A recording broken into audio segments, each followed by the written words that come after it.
All right. We'll start on 4. 1, 2, 3.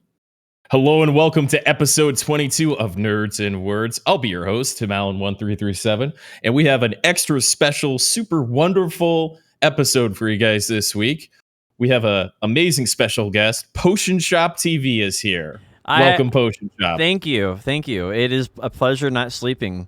It's so wonderful to have you. Moreland TV is also back, the stalwart of consistency. Greetings. And then, Good Vibes Guy, you're a streamer or something? You used to work for Cacao Games, stuff like that. What's special about you again? I forgot. I can dance okay. That's what's special about me. Yeah, so we have our first guest who is a professional dancer, Good Vibes Guy. Welcome, Good Vibes Guy. Thanks. No, so seriously, though, there should be a really fun episode. There's been a lot of drama this week in the game. There's a lot of really good stuff in the patch notes, global labs, bunch of different changes. They keep piling through all these PvP changes and stuff. And then Good Vibes Guy was a community manager for Cacao Games did he work there for about a year or so? Yeah, about a year. Yeah, you worked there for a couple months and sat in the office for a year. And so we'll dig into some of that later after we go through the patch notes. But first, and as always, how was everybody's week? Potion Shop, how was your last 2 weeks? What in the world happened my 2 weeks ago? I don't even know. All right, well, anyway, this week I got 62 Zerker, so that's what I did, and I also got after 102 hours, I finally got my Machem piece for the Mana Pot. I'm not complete, I still got one more piece to go. I'm trying to think what I did the week before.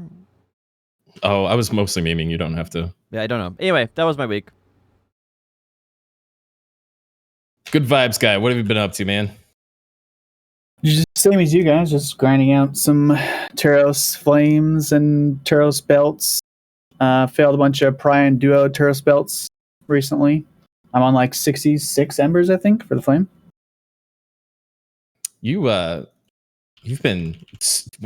How long did you end up solo grinding Turos? Like 10 minutes, not long. Okay. I was just waiting for my partner. I wasn't like hardcore, just like sweating balls trying to get.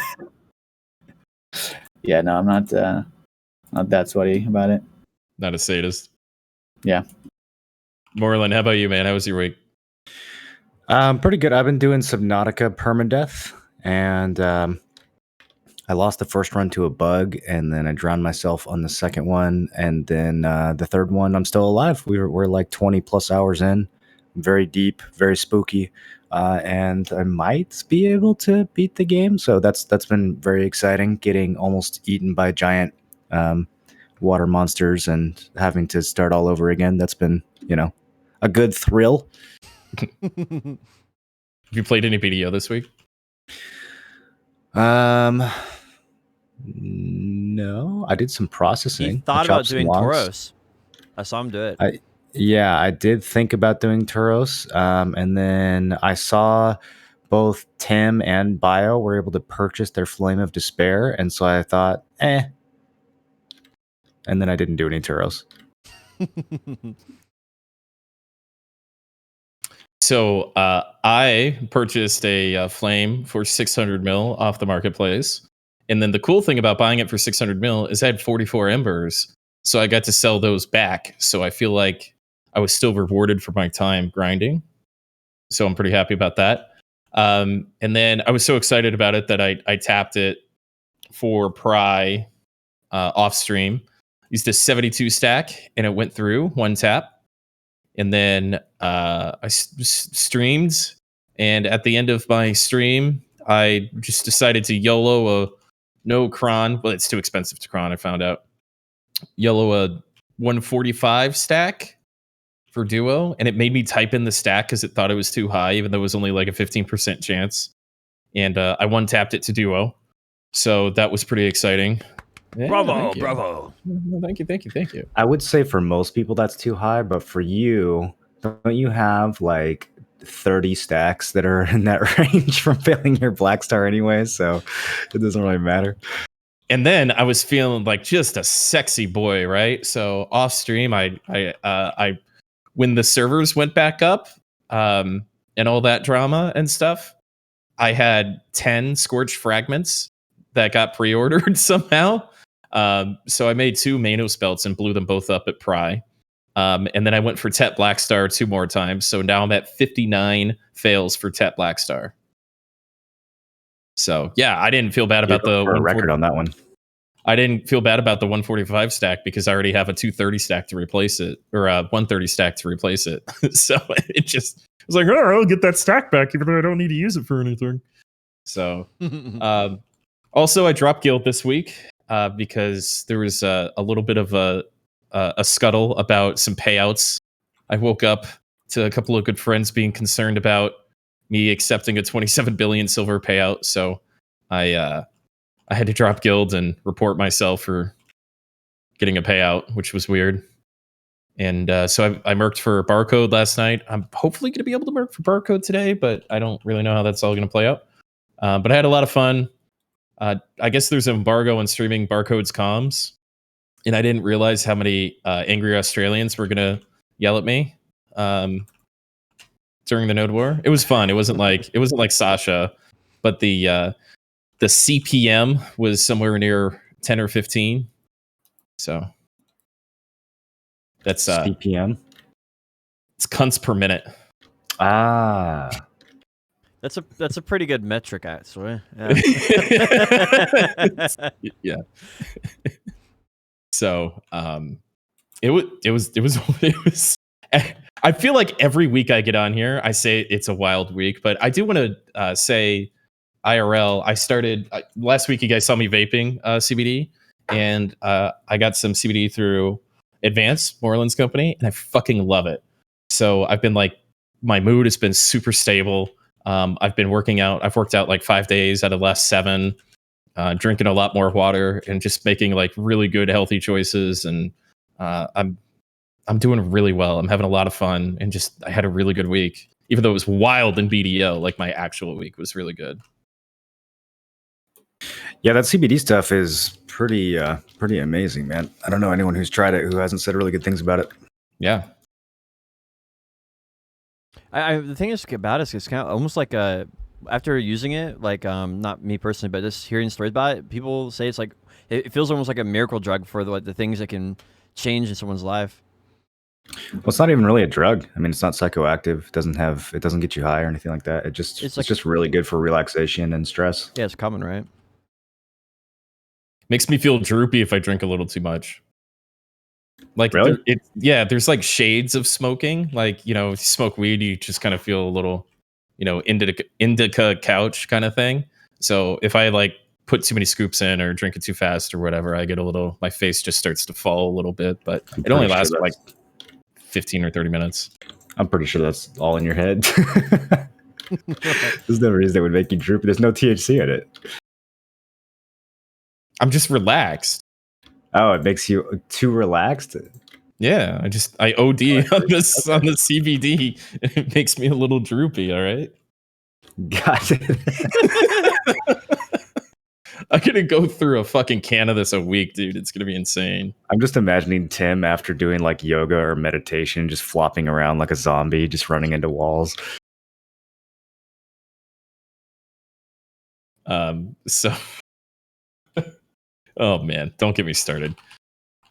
So let's we've got a bunch of shit to go over. So Potion Shop, please translate your notes and guide us through the happenings of this week, my friend. So as your Potion Shop note decryptor, I have to warn you that some of these things might take me a second. The first thing we're doing, though, is to everyone's thankfulness, we finally have early graduation. We have early graduation. So early. Yeah, it's so early that everybody is not going to play season 3. What do you guys? Why do you guys think about that? How late it was, and like now it's finally here, the requirements and everything. Well, I'm starting to sound like a bit of a broken record every week, but it's hard to. It's not good. They did a not good job with this. First of all, I don't understand why there's such a delay in the first place. The people, especially newer players who really like BDO and have been playing it all day, every day, have been locked into the season for weeks now with no ability to progress. And I would think those are the players who you would want to entice the most into not quitting. So I don't know why they're being punished for so long. They should have been able to graduate a month ago.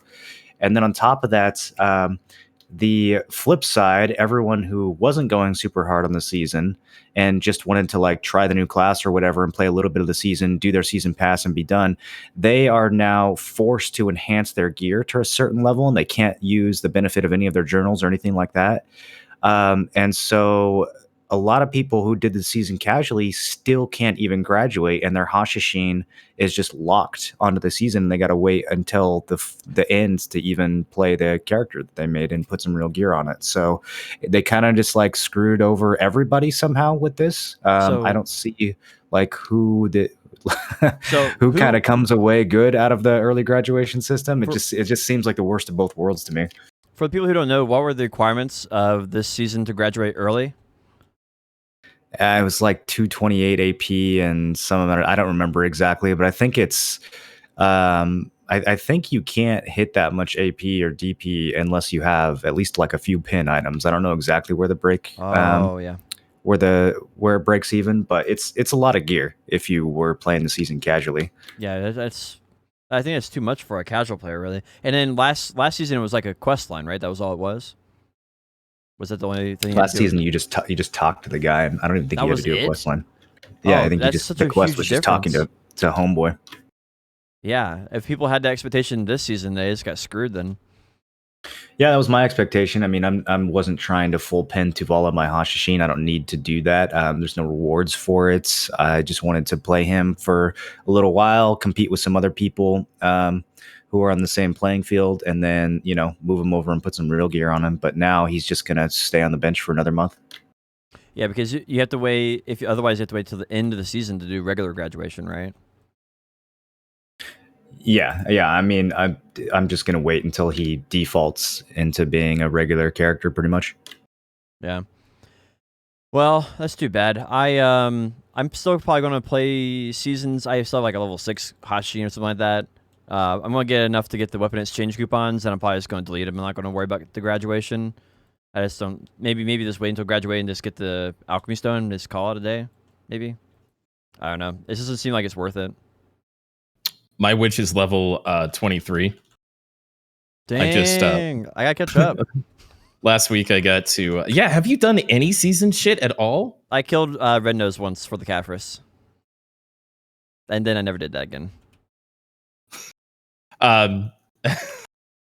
So I got started late because I did do my daily quest a dent in season 1. So I failed my pen crescent so I could get 199 to 200 stack, and now I still don't have my Tet Black Star. I'm starting to lose brain cells over this. Are you still gonna buy it? Yeah. Well, I went 2 more times for it after I thought I was getting lucky. And now I have 10 bill, I think, in the bank, so I'm almost there. But I'm applying for siege guilds with a tri Black Star main hand and a duo Fallen God armor, and it's a little weird. So you don't have an old screenshot with the Tet that you can pretend is up to date? I do, but I'm a man of integrity. Oh, and you want to join a siege guild? You might be in the wrong business here, sir. Oh, I get it. Well played. Yeah. You slept in this morning. You're well rested, aren't you? Yeah, I know I am. I'm feeling good. I wasn't talking to you. I'm drinking !Focus by Advanced. That's cool. I'm drinking Chill. It's good to be back. It's nice to have you back. Yo, so we're supposed to do a Tauros follow-up. I forgot why I put that in there. It's something about last week where you wanted to ask me something, Tim. And right. So last week, and because I'm a man of integrity, I did a potion shop impersonation where it kind of just dawned on me that every time we've talked about a grind spot, you go on your little, I call them conspiracy theory rants, but you just talk from the heart is what you do, right? So you're just like, what if there was a grind spot where, the mobs didn't really, you had to expertly pull them together. So like if you didn't know what you were doing, you couldn't make good trash power. And there was like a really rare item that you could also buy in the marketplace, so you could keep grinding there afterwards. But if you didn't get lucky, you could still collect 100 of them and turn them in. And it was a duo because we need more group content. And some boss showed up every once in a while and he had to impress the real boss. And it just sounded like everything you've said for the past 22 weeks mashed into one grind spot. So I wanted to follow up with you. And I wanted to see like how fucking much you really love this grind spot, since it dawned on me that you literally wrote it. I think that if you don't do dual pulls, I think it's actually a really fun grind spot.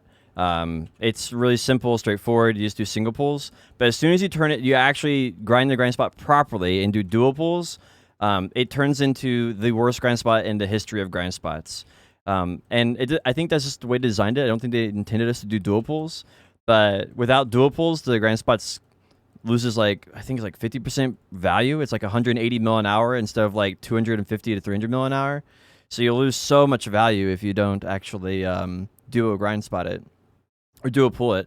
So anyway, I like the grind spot a lot when it's just a single pull. That's what me and Blombe were doing the other day. We just did single pulls the entire time, and I was there for like 4 hours and didn't feel anything. It was just like, oh, this is actually not so bad. But yeah, as soon as you start doing those dual pulls, you're like, your anxiety kicks in, and you're like, oh, I can't take it. CC's on my ass. Yeah, I mean, that was kind of my reaction too. It's like either they should have increased the leash range so that you could duo pull without like screwing yourself over half the time and being super sweaty about it, or they should have just not made it possible and, increase the loot on single pulls or something. I honestly can't tell how we're supposed to grind it, like which way is intended and which way isn't.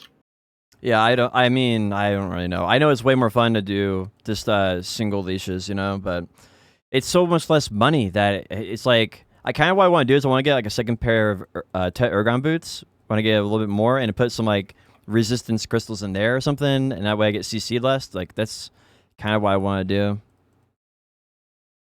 It's like they took the feedback of like harder grind spots and group grind spots, but then did it in the most tedious way rather than like fun, engaging way. Basically. Yeah, I agree with that. I just added tedium to make it difficult. Yeah, I'm guessing they didn't actually intend for people to be doing multiple pulls. That's the only thing that makes sense to me. Yeah, and if you look at things like that, then it makes a lot more sense, I think.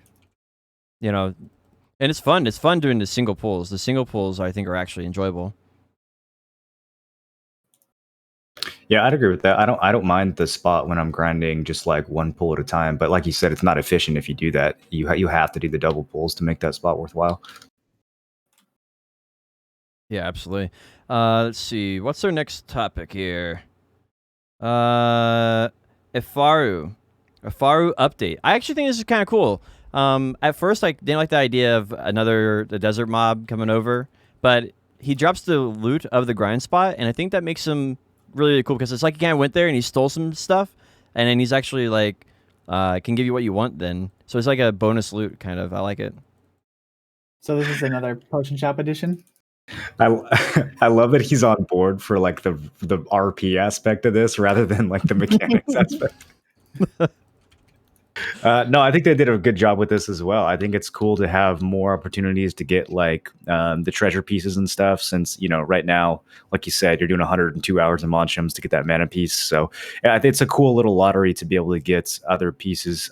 People are getting like the new costume pieces in Odalita. I think, unless it was fake, someone posted a screenshot getting the Elton piece from Nafaru and Valencia. So that's kind of interesting. Yeah, I got a leap for costume materials from him.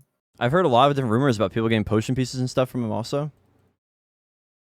So do you guys think this devalues things like the potion and the compass by making it sort of like easier and easier over time, or are you okay with more and more people getting those things? I think it shouldn't have any great impact, right? If it has any huge impact, I think they should probably relook at that. But as long as it doesn't have any, as long as it's not cutting it down from like 100 hours for a piece to like 20 or something, I think it's fine.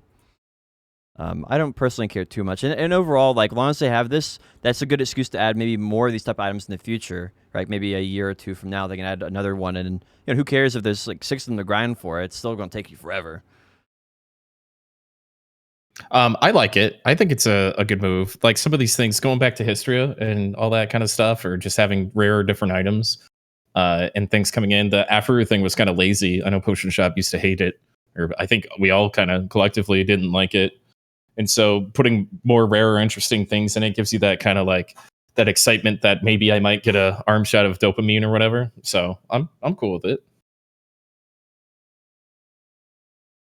The next topic is, I'm trying to like navigate several menus on my phone. I'm not doing a very good job of it. Gatekeeper update.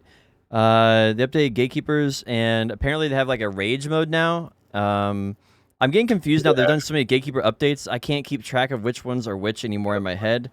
But I think. Go ahead. Go ahead. Yeah, you go. No, I said that's good. I I don't know if it matters, but it seems like they just drastically increased the difficulty of gatekeepers and didn't add any more rewards. That's kind of what I got from the patch. Huh? Did anyone understand it to be something other than that? Is that really what happened? I'm pretty sure that's all that happened. Yeah, so they took content that was already completely dead and pointless and made it deader and pointlesser. I thought they kind of like leveled up the mobs, and then I guess I was assuming they would give better loot, but I don't really know. You would make that assumption. However, Pearl Abyss.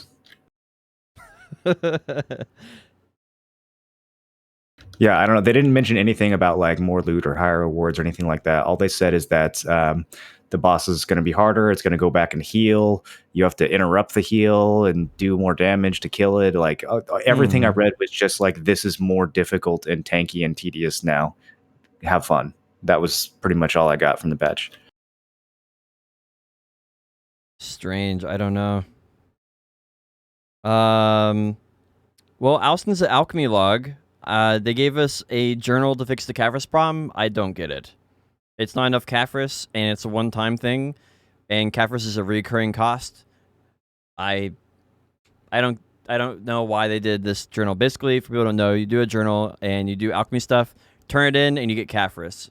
But the amount of Caphras you get is so meaningless in it all. It's a BDO mobile thing. Did you play BDO mobile, Potion? I played it not enough to know anything. Yeah, so they do this every update on BDO Mobile. Like every couple weeks, they'll add a new journal, and on BDO Mobile, it makes a lot more sense because just the gameplay loop on mobile ties into the journals a lot more cleanly. You don't have to go way out of your way like you do on PC to do the journals. It's kind of just part of the natural stuff you'd be doing anyways. And I think that's like they are just trying to implement the same thing on PC, but the games are sort of fundamentally different in a way that it doesn't quite work. But I mean, they're trying. I think they're just trying to give people more like short-term goals or like checklists to finish off where they can get a quick little bang for their buck. I think that the idea behind this kind of stuff is not bad, but you need to do it in a way that makes sense for PC, because PC and mobile are just too different. And where they're at in the game and like the development style and stuff for them to do that. Like, it's not bad to take a good idea for mobile and apply it to PC, but you got to iterate on that process and think through it more. If that's the case, that makes a lot of sense, because Paladin is one class that got leaked, right? And that name got taken from the Succession version of Valkyrie. It was called Paladin on mobile. That's why people called it Paladin. So I don't know. It's like it seems like the in Succession was something that was on mobile first, and like. Again, like it's not bad to necessarily take a good idea, but they need to make it work for PC. Not and it needs to be a little different. There's a higher quality standard that people expect on a PC versus a mobile game. Well, so for any of the journals that have come out so far, have any of you, aside from Moreland exploring and doing the puzzle thing, have any of you actually enjoyed doing the journals? Like, it was like decent content, or was it just like a checklist? Like, okay, there's just another thing I have to do. Basically, another thing I have to do. Basically, yeah, yeah. Well, I feel like that's the issue. Is like they just throw stuff in that like maybe a few people can enjoy, but like with the puzzle pieces, but most of them are just like turn in these elixirs. It's like, okay, I have to do a little bit of alchemy now. Yeah, Yeah, it's just busy work. I did like Bartali's, and I think the idea of Rupli's was also pretty well executed. But almost all of the other ones seem really unnecessary. Like they could remove all the other ones, and I wouldn't care. Because I think Well, I think Bartali. the devs don't understand. They don't understand what makes the PC version fun, which is why they keep giving us these weird mobile designs. Like, it makes sense for a mobile game to be full of busy work because that's basically what mobile games are. They're just little checklists that you check off, and then your numbers go up, and you get your dopamine, and you spend your money, and you keep going. And they keep trying to apply that logic to PC, and it's like that's just not exactly the reason why we play PC. PC should be more immersive. You know, there should be some longer term goals. It should be like the stuff that you're doing day to day in the game should be fun and interesting. You shouldn't log into a PC open world MMO and have a bunch of dailies and checklists and mobile game ish tasks that you have to complete. That's not why we're here. Yeah, I agree. It's I wish they would look at it. It seems like we've said this before. We keep accusing them of not playing their game because if they played their game, they would understand at least a few of these things along the way. And I think that's what it comes down to is just understanding. Just like if I make a YouTube video, I have to understand who wants to watch a YouTube video, right? When I go and stream, I have to make sure that I do stuff that people want to watch. And when you make a video game, you have to make sure that you understand what people want to play. And it seems like they're missing out on that in a big way.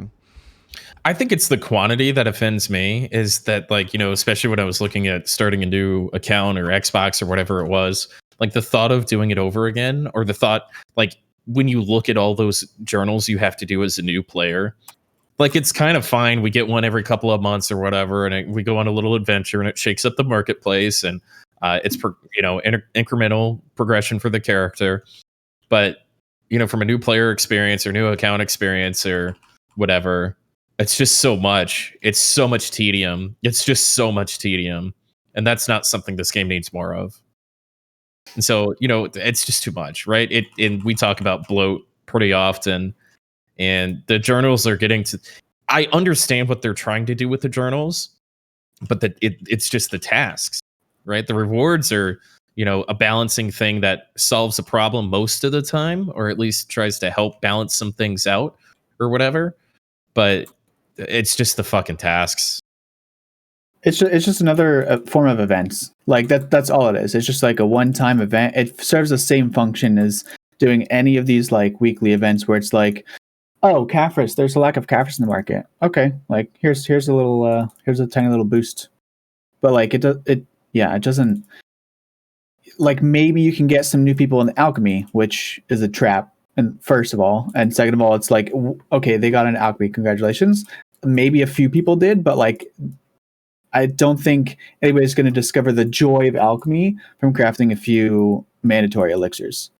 Yeah, they could. You know, like if the journals were rewarding enough, then alchemy could suddenly become really interesting. But yeah, it's usually just not how it plays out.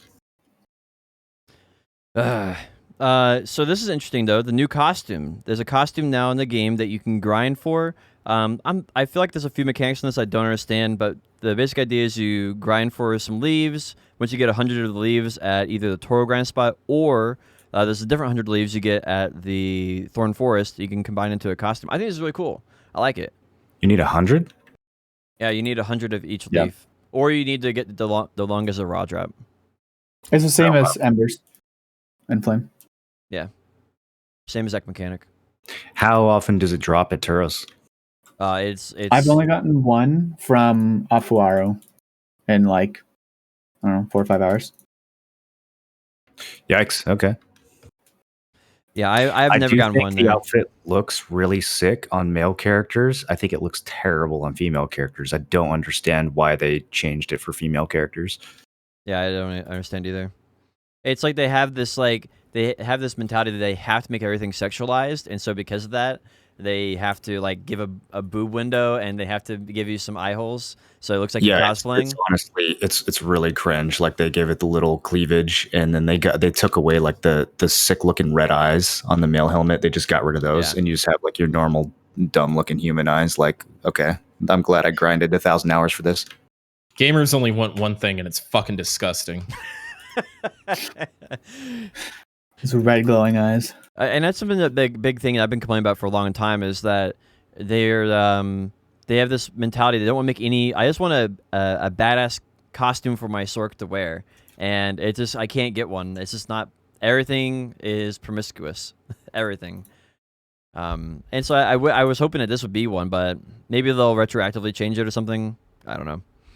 Well, it's somewhat related news. I'm enjoying my Duo Blackstar looking Duo Fallen God armor.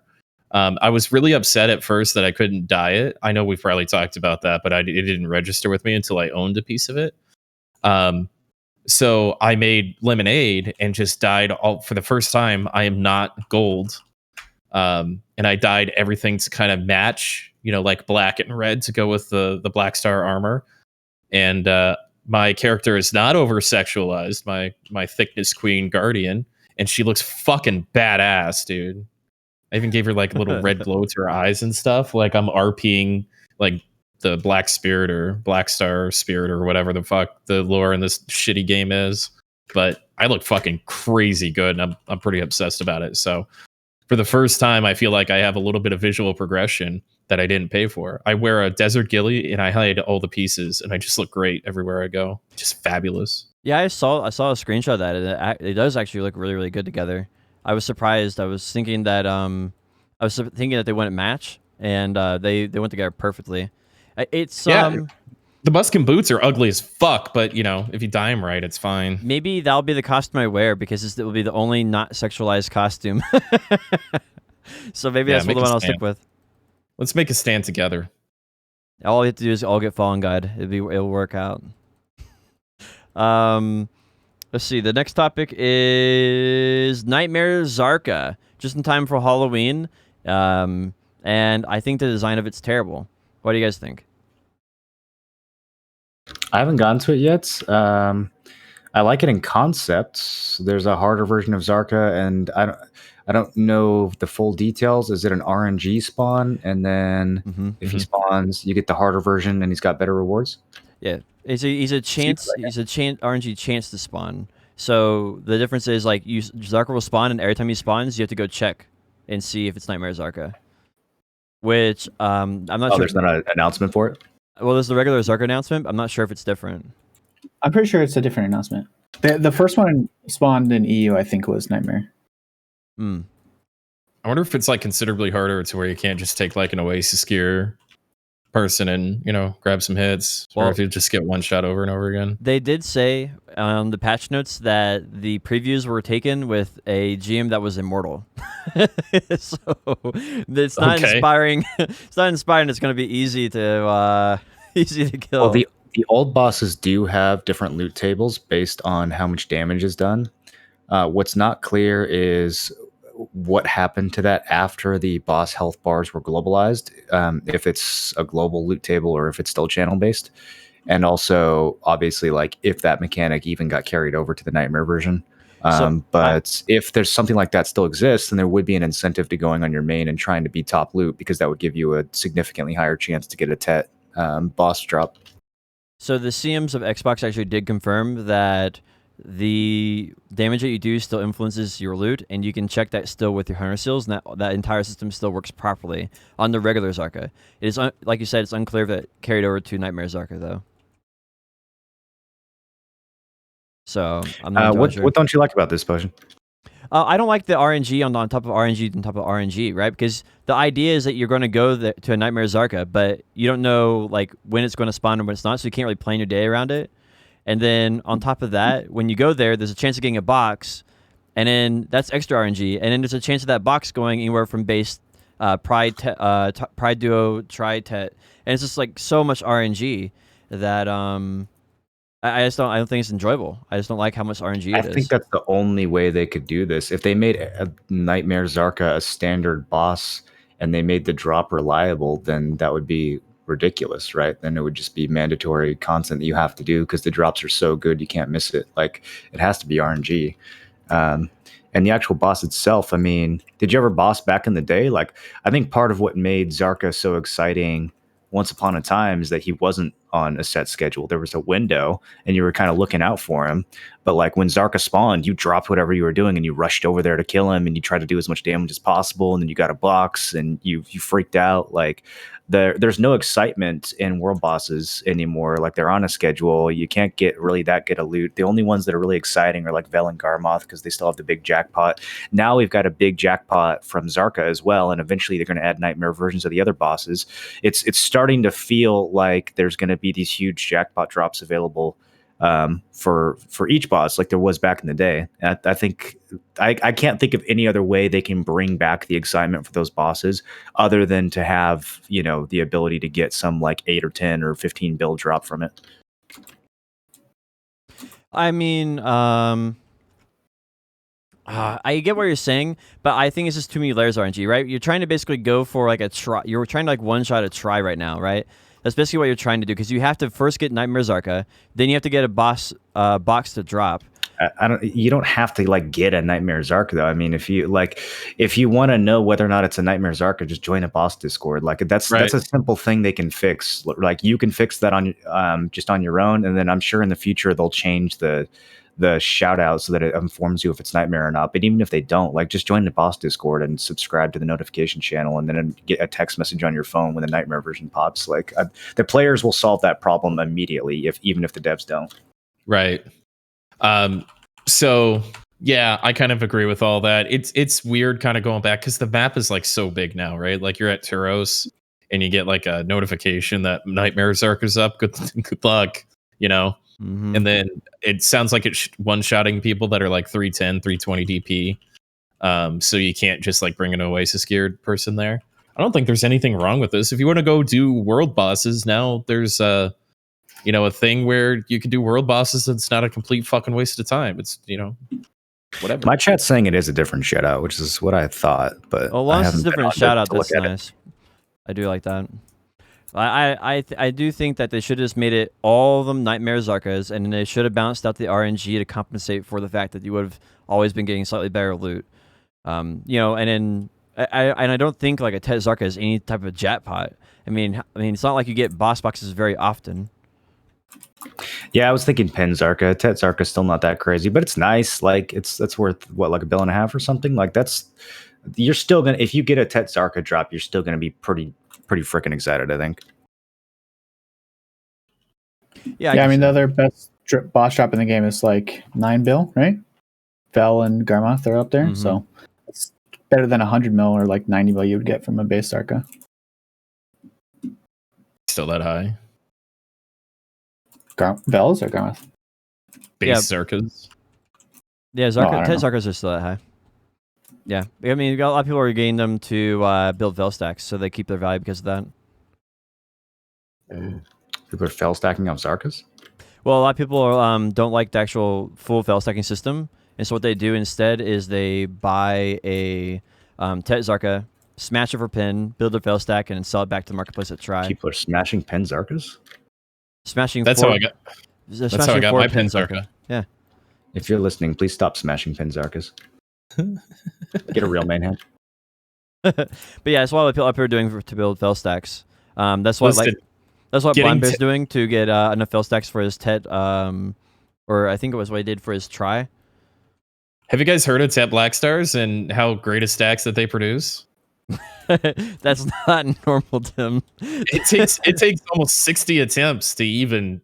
I don't know. It could take more. I'm doing a lot of research over. You got a free duo Dead God off of filling that Black Star. Okay, you should be thankful. What's a duo Dead God worth? 27 bill. So I just got a free 27 bill. That's weird. That's a number that keeps coming up this week. That's like 2 Tet Black Stars. Your Tet Black Star is creating more Tet Black Stars. It's like an Black Star machine. It's definitely an inside job. So it's interesting anyway. I think the good thing is that they're taking steps. I think this is regardless if I like how they did Nightmare Zarka or not, it is a step in the right direction, right? Like that is, I do think it's a good step in the right direction. And then the new thing for the Pearl Shop is Halloween outfits, but there's a catch. It's RNG if you get them or not. I think it's like $77 to get one without RNG or something. What do you guys think about this? I don't know. It's cosmetic. If this is what they're going to do to fund the game instead of pay to win, then I'm all for it. But if this is in addition to pay to win, then I guess I'm against it. No, they actually came out with an announcement that they're done with pay to win and they're going to put everything on Halloween RNG boxes. I don't believe you. Good boy. The only way to win is not playing. I think I'm kind of on Moreland's side with this. I know he doesn't. Well, they added like a for sure way to get the stuff, right? So that's fine. I think that's okay. Like if you decide that you want to spend $77 for some like fucking MS Paint looking costumes, then you can't fix stupid. But the egregious thing is like, hey, I want this one hat, and I have to buy RNG boxes to get it until I'm broke. I mean, I've played this game with somebody who has a gambling problem and has had to quit a couple of times because of that. And I just don't know if that's something we really need in like a open world MMO RPG. You know what I mean? Well, yeah, it's just excessive. Yeah. I mean, I think the thing is for me, like the gambling thing is a whole nother conversation because there's gambling that gets you in-game items and there's gambling that gets you cosmetic items. And I'm not really, I think those are two different things. Like gambling in general is bad. And there should be laws against that kind of thing. But I think gambling for like a cosmetic costume is way better than the gambling for the pay to win. But like I said, I don't think when you have people like Blonde Bear who just pull out the costume the first one, it makes me not feel so bad about it. I'm going to start charging you when you bring him up. You make it too much money, or I could be broke, one of the two. But that's it for the regular patch notes. Is there anything else in the patch notes you guys wanted to bring up and talk about? No? My phone turned off. So the events this week were the Halloween events, the 50% drop rate, and the Great Ocean expansion 1-year anniversary. What do you guys think about it? I think they're all garbage. I'm loving a drop rate thing. There's a lot of cool places to grind right now. People are getting, it gets people out there and stuff going, shit. And I've been camped out at Sakraya getting my 2 ton grads per hour. Wait, 2 ton grads per hour? What is this? How do you get in that? Well, I go to Sakraya and I hit the mobs, and then they give me red shards. Bro, I'm at the wrong spots. This is why this is the first podcast I'm grinding through because my RNG just won't turn off right now. So yeah, I've gotten 2 red shards since we've started. I'll go to show up over there. Try the spot out. That sounds pretty good. All right. I will say that's pretty good. I am disappointed with the Halloween events because they're literally the exact same events from last year, aside from the dolls. I was so hoping that we were going to get like the chest event that we got in Medea, running around getting Caphras and Hards and stuff. That's what I was hoping we were going to get because it would help out the Caphras market in such a huge way. That's what I was hoping Didn't for. that like break the game though? Well, yeah, 2 years ago, 50 mil an hour was insane, and you were getting 200 mil an hour from the Halloween thing. But 200 mil an hour now is not so bad. I mean, it's kind of normal. And even if it was that crazy, it's like, as long as it's not more than 1 week, it's fine. Well, wait, what was the event where, was it people like Fishbotter or something got like, were Caphrasing Tet to pen because they got so much? Oh, the Fortune box thing? I forget what it's called. Fortune Pouch? I think it's Fortune Pouch. Oh yeah. Yeah. I thought that was with the treasure chests around the world. No. That's something else. I think that was no. different. You're right. It was Fortune because it was from fishing, and so fish botters basically. Got it. Okay, yeah, you're right. Yeah.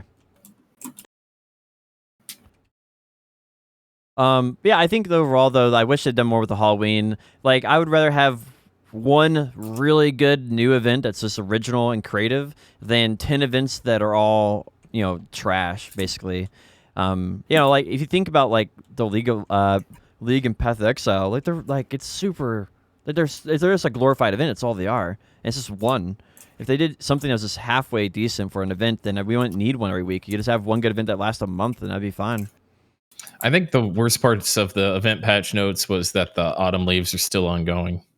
I need an apology. I need an apology for the fucking use. I really do. A lot of people think that they are actually affecting drop rate. A lot of people are really, really convinced. That's part of the reason I fucking hate it. Is it brings up that bullshit fucking argument. It does not. Stop it. Don't do this. They might be. Stop it. Well, I know back in the day that it actually did affect drop rate because we had assassins. I grinded a long time there, right? And because I grinded so long assassins that I tested all of this, and I can prove with the data that I no longer have that they did affect it. All right. According to Potion Shop's feelings, there's 100% proof that these affect drop rate. Yeah. So you get the reason it affected your drop rate is because you weren't one-shotting the mobs. You needed more accuracy to cut through the drop rate, so you could cut the evasion and just steam that iron real nice and smooth.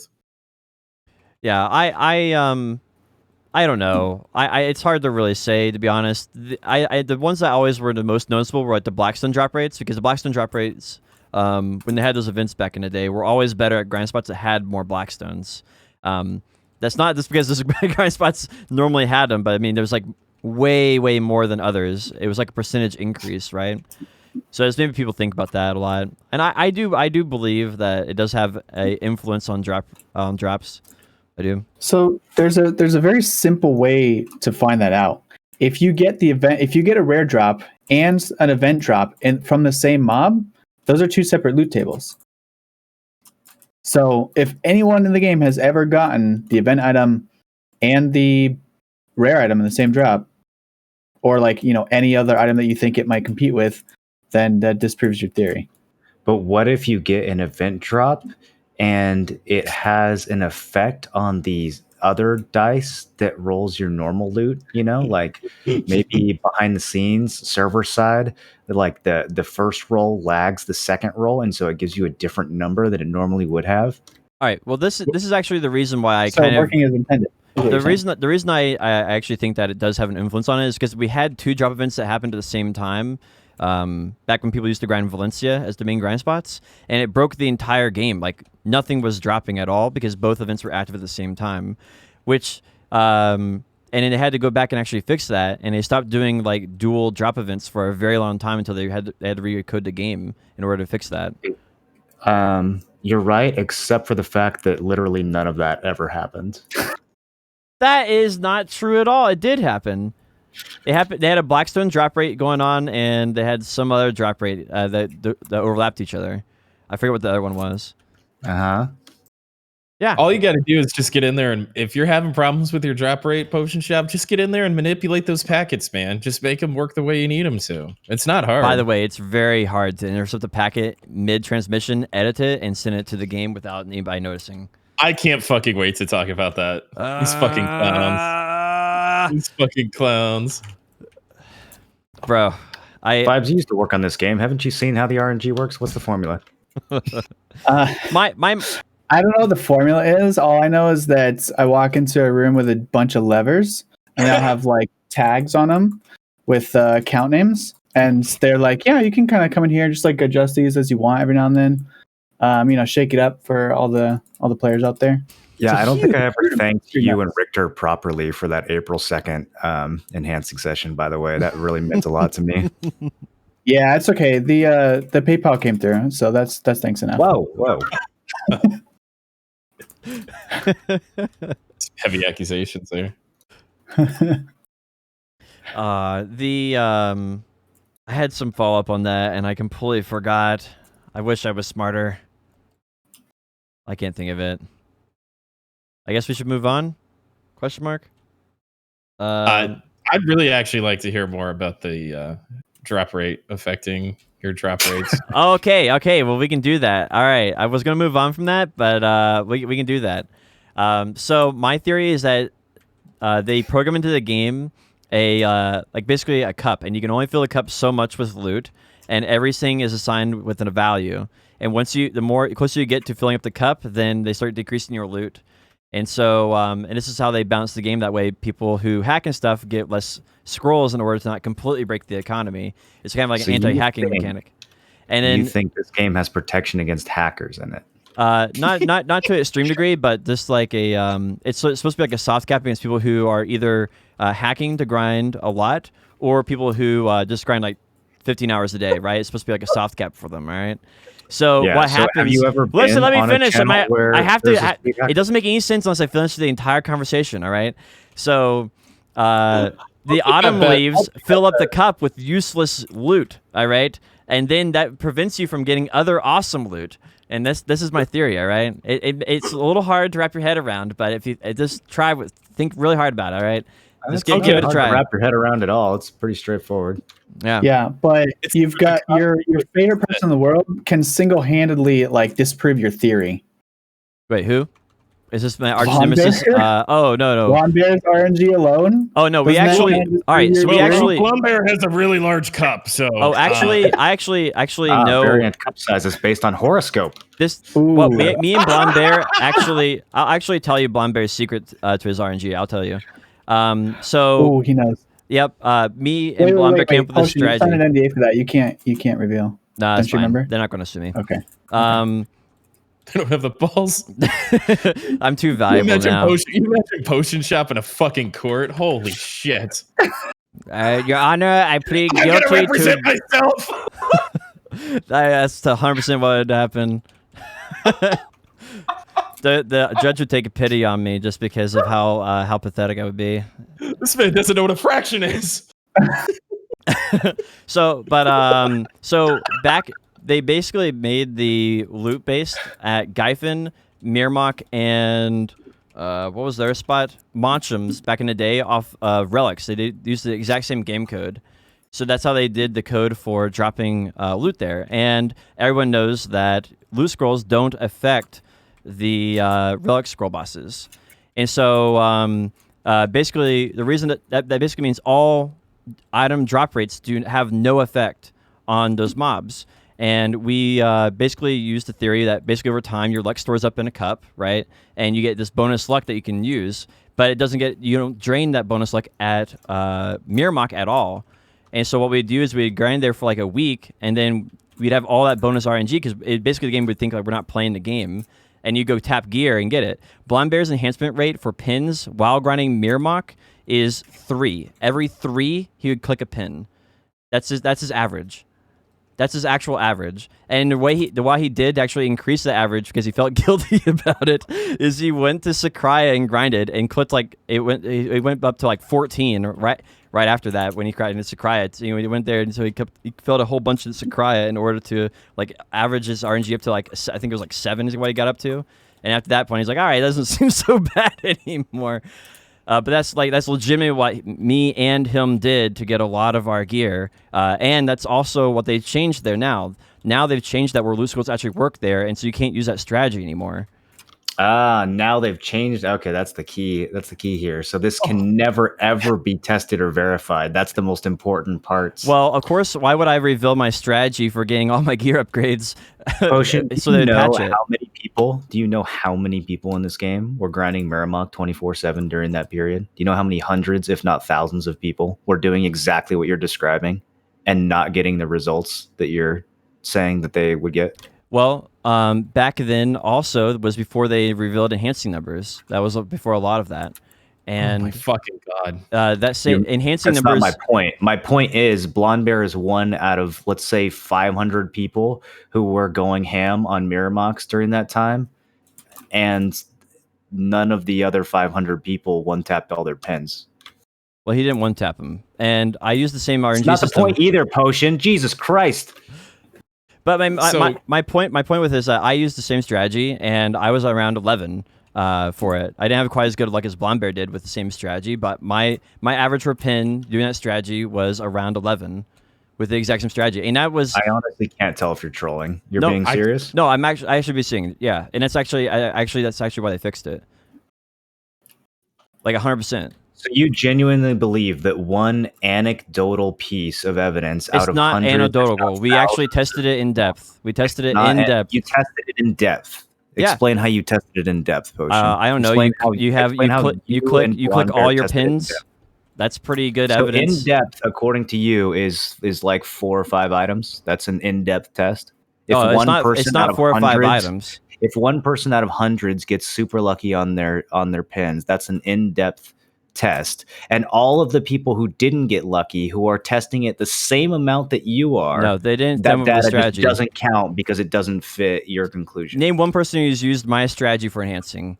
And this. Bro, I can ask in my chat right now. There's a shitload of people who grinded like everyone else who grinded Mirmok to increase your bonus RNG. Yes, there's people who push 63, 64, 65 at the same time Blonde Bear did. There's a whole community, a whole Discord. There's a difference. Literally hundreds, if not thousands, of people have done what you're talking about. There's a difference in actually grinding there for the level and also benefiting, trying to take advantage of the leveling benefits there. There's a difference. Nobody else. What does that mean? No one else went there to try to get bonus RNG to tap their pins. No one else did that. So it's what you believe, right? It's like if you believe that you're increasing your luck, it'll increase your luck, is what you're saying.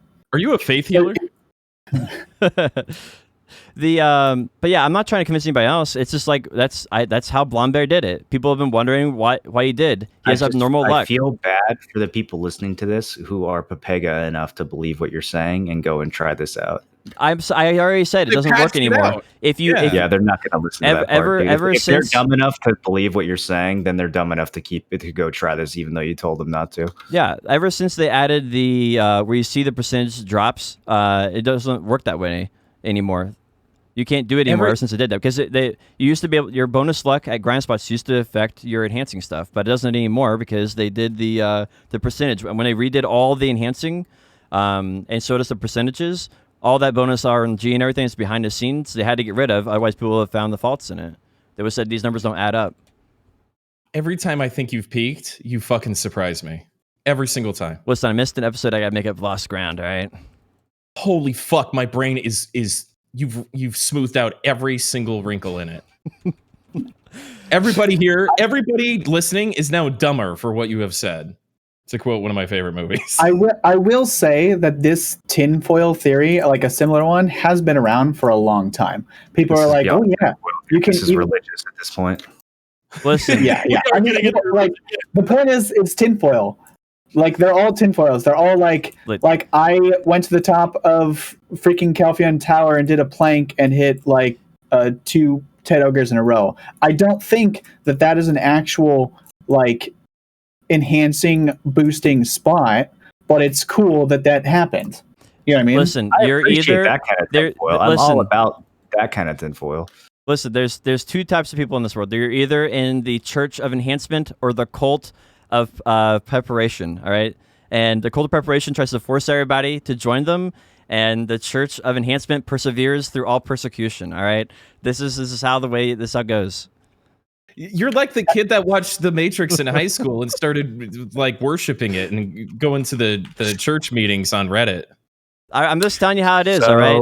He has got an anime on his side. That he pushed all the way to 66 at Mirrormox and failed 45 Pen Griffin attempts. How do you feel about that, Potion? When did he do it? They patched it up. Yeah, they patched it out. When did he do it? And did he attempt any other enhancements beforehand? That's also crucial. Yeah, he also went for a Primaris ring, so he probably used his RNG on that. Yeah, I'm gonna throw up. Anyway, the 50% drop rate is awesome. The Halloween events suck, and we didn't even talk about the Great Ocean Expansion 1-year anniversary because it was so bad. Global Lab has some awesome updates. The one that's the first one on the list is a new field boss. What do you guys think? I don't know how to go on from that. I'm trying. Yeah, I think I need to pause for a moment. I need to get some CBD. I need some fucking whiskey.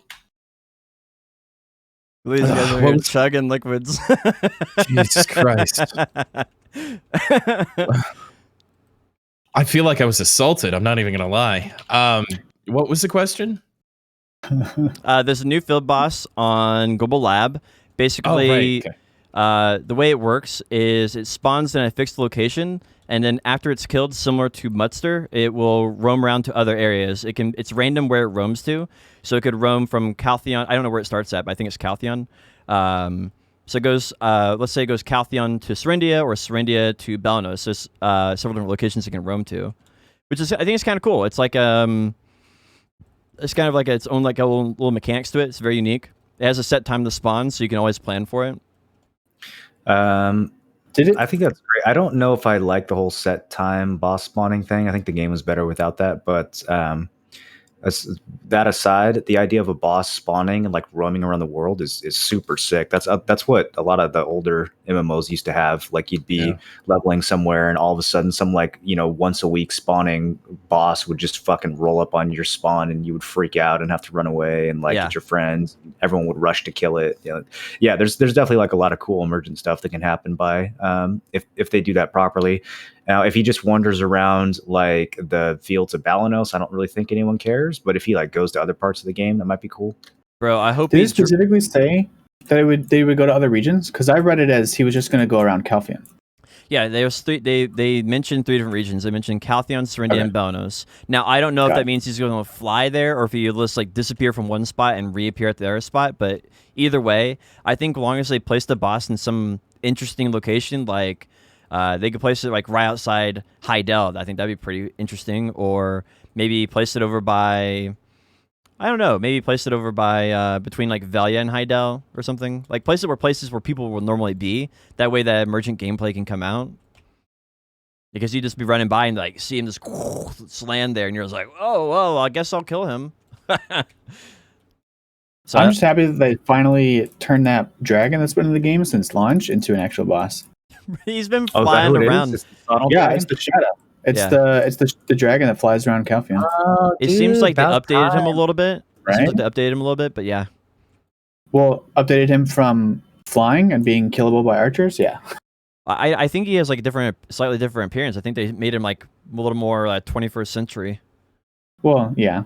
But he looks good. I like it. I think I totally agree though.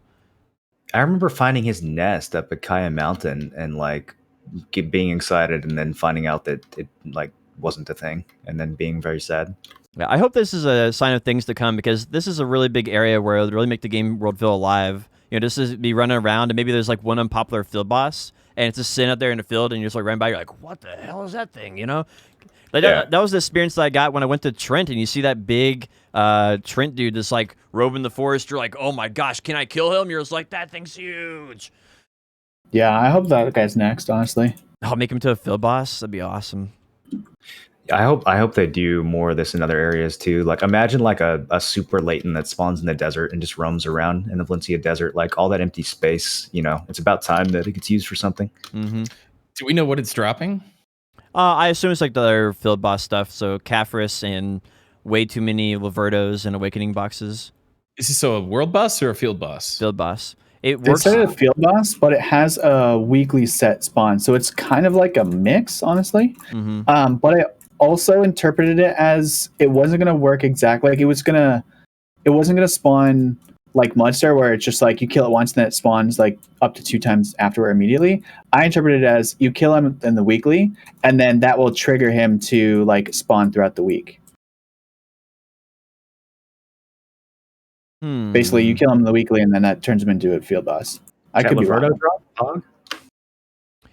I mean, the only reason people would go to this field boss will probably, unless there's some type of new loot, it'll be for the Caphras.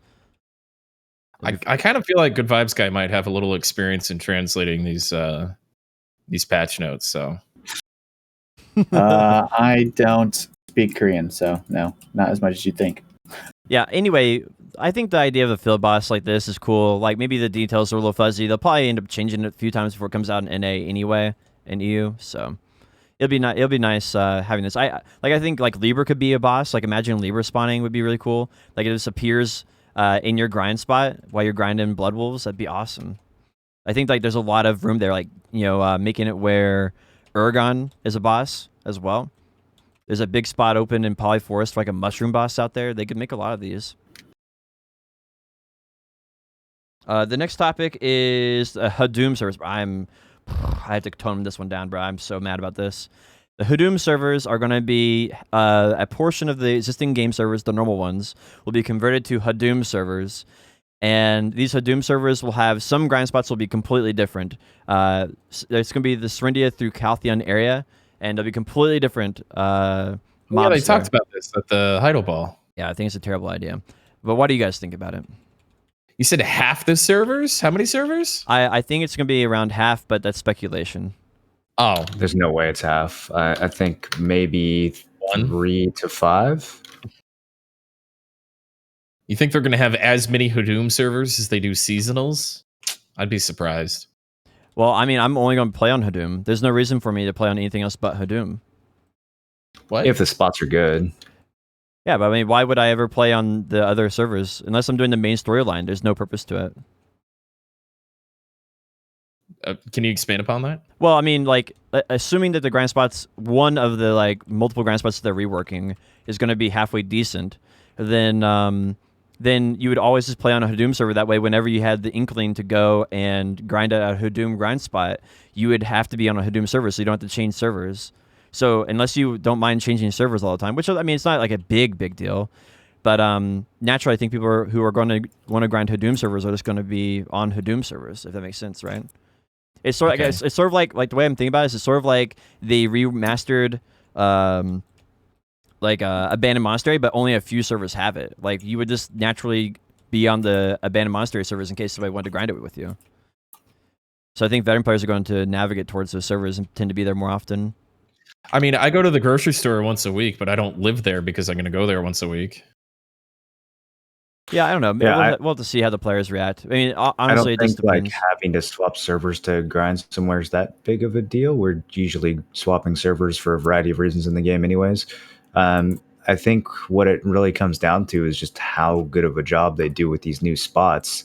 If it sounds like there's no way that they individually went through and redesigned every grind spot in Balanos, Serenity, and Calpheon. So there's probably just some multiplier to loot and HP that they're adding, and then slapping like Kaffris on the loot table or something. And I don't know. I feel like it's going to be all over the place. I feel like there's either going to be like, some new spot, the Castle Ruins is going to suddenly be meta and everyone's going to flood there, or like, I don't think it's going to be evenly spread. I don't think Red Orcs and Karutos and like Masked Owls are all going to suddenly be like equivalent to each other in viability, unless they literally just replace all these mobs with the same new mobs, which could also be like, do we have any details about how this works? So they've only discussed the Red Orc spot, but Hadoom is basically lore-wise is a new dimension. So the God of Despair Hadoom basically split this off, and that's where the male elves and the male females are at. This is another Yeah. BDO Mobile thing, dude. This is like Nightmare Realm from BDO Mobile. That's so funny. Yeah, and so they're just finally putting that into BDO now. But they said they plan on making each spot feel new and refreshing despite having the same mobs before. So they're going to have the same models, but they have that little weird effect that Shadow Arena had originally, where they have like this weird glow to them or whatever. That's going to be there. And for example, there's the Red Orc story boss. He's going to be something that can spawn there as a boss you have to fight, and other people can join in like a gatekeeper and help you defeat him for extra loot. So what are you holding yourself back from? Why are you so angry about this? I am mad that there's different servers, right? In my opinion, changing servers should just be because everybody can't fit on the same server, obviously, and you need to have a variety of places for people to grind, and the only way to do that without making the game world like 20 times larger is to just make more servers. And so what this is doing is that you're going to have some players on Olvia, some players on Season, some players on normal servers, some people on Hadoom, and it splinters the player base into this weird like where all the game world's different. It doesn't really make a lot of sense to me. How does it splinter the player base if it's the same amount of channels before? Well, because they're focused, and we can already see this on the Season servers in a really, really big problematic way, is you have these grind spots that are super, super common, like Polyforce, Gahaz, Kadris, and they are filled to the brim.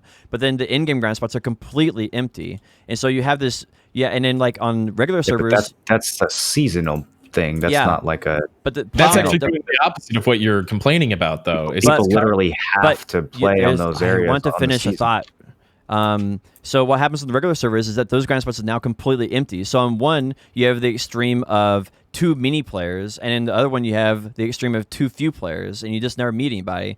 And then what happens is you have a group of players that just don't have any player interactions, and that's a negative experience. And you have another group of players who have too many interactions, and that's also a negative thing. And I really feel like there was a reason why they had the number of servers that they did, and it was so that the player base would be split out equally and well, where it wouldn't be too many actions, wouldn't be too many, wouldn't be too few. And this is basically unbalancing that in an unhealthy way. Now, if they fix it by adding more servers or removing certain servers based on how many players are actively playing, that would make a lot of sense to me. But they're not doing that. Like they need to basically have double the season servers that they currently have, and then that would be if they were actually good enough at balancing how many servers we had, it would be less of a problem. But it's just one more thing in a list of long things that they need to balance, and this list keeps getting longer and longer, and they've already shown they're incapable of balancing things like this. How much of the season did you play? I'm level 6. Yeah, I don't know. I just honestly kind of sounds like you're manufacturing a problem here. The season servers are packed, like Fogans and Polys or whatever are kind of packed for the first week or two when everyone's rushing, which is what you'd expect on a fresh season. And there's other places you can go that aren't those, but kind of the top spots are packed for the first couple weeks, and then it sort of dies out and people get bored or they spread out to other spots or whatever. And like I don't think beyond the first week or two of a season that anyone's like just being flooded with this like massive population that prevents them from enjoying the game. Yeah, I think that might be fair to say. I think it comes down to maybe a personal preference thing, but overall, I'm not happy with the way that it adds another thing that they have to balance, and that they're not capable of balancing it very well because they have already too many things they're failing at. So that's my feelings on it, and I think that's obviously that's my personal opinion on it. It's not something that I think is provable one way or the other, because some people might prefer to have way more packed servers, and that's another thing. I just don't see the difference between them having Hadoom servers versus having like a Hadoom region. Like it'd be the same thing either way. Only people who are interested in grinding that area are going to go there. So they could make it its own server, or they could make it an island in the middle of the ocean, or they could make it like north of land. Like it doesn't really matter. It's a region in the game where only a certain subset of players are going to go. I don't think the fact that it's a channel is any different than any other form of like separation. Yeah, I think that this will probably show its problems in the long run. I think short run, I don't think it's gonna be a big deal. But I think long term is when we're going to start seeing problems with it.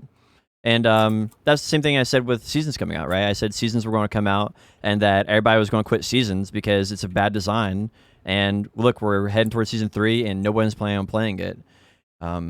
And I see the same problems with the Hadoom server. Maybe not quite as much, but I see a lot of similar problems with the Hadoom servers. It's just on the opposite side. We have one for new players and one for veteran players, but they both have very similar problems to each other. Anyway, that's enough of that. Yeah, I don't know. I think we'll have to wait and see on a lot of this. I mean, maybe I hope I'm wrong about it, right?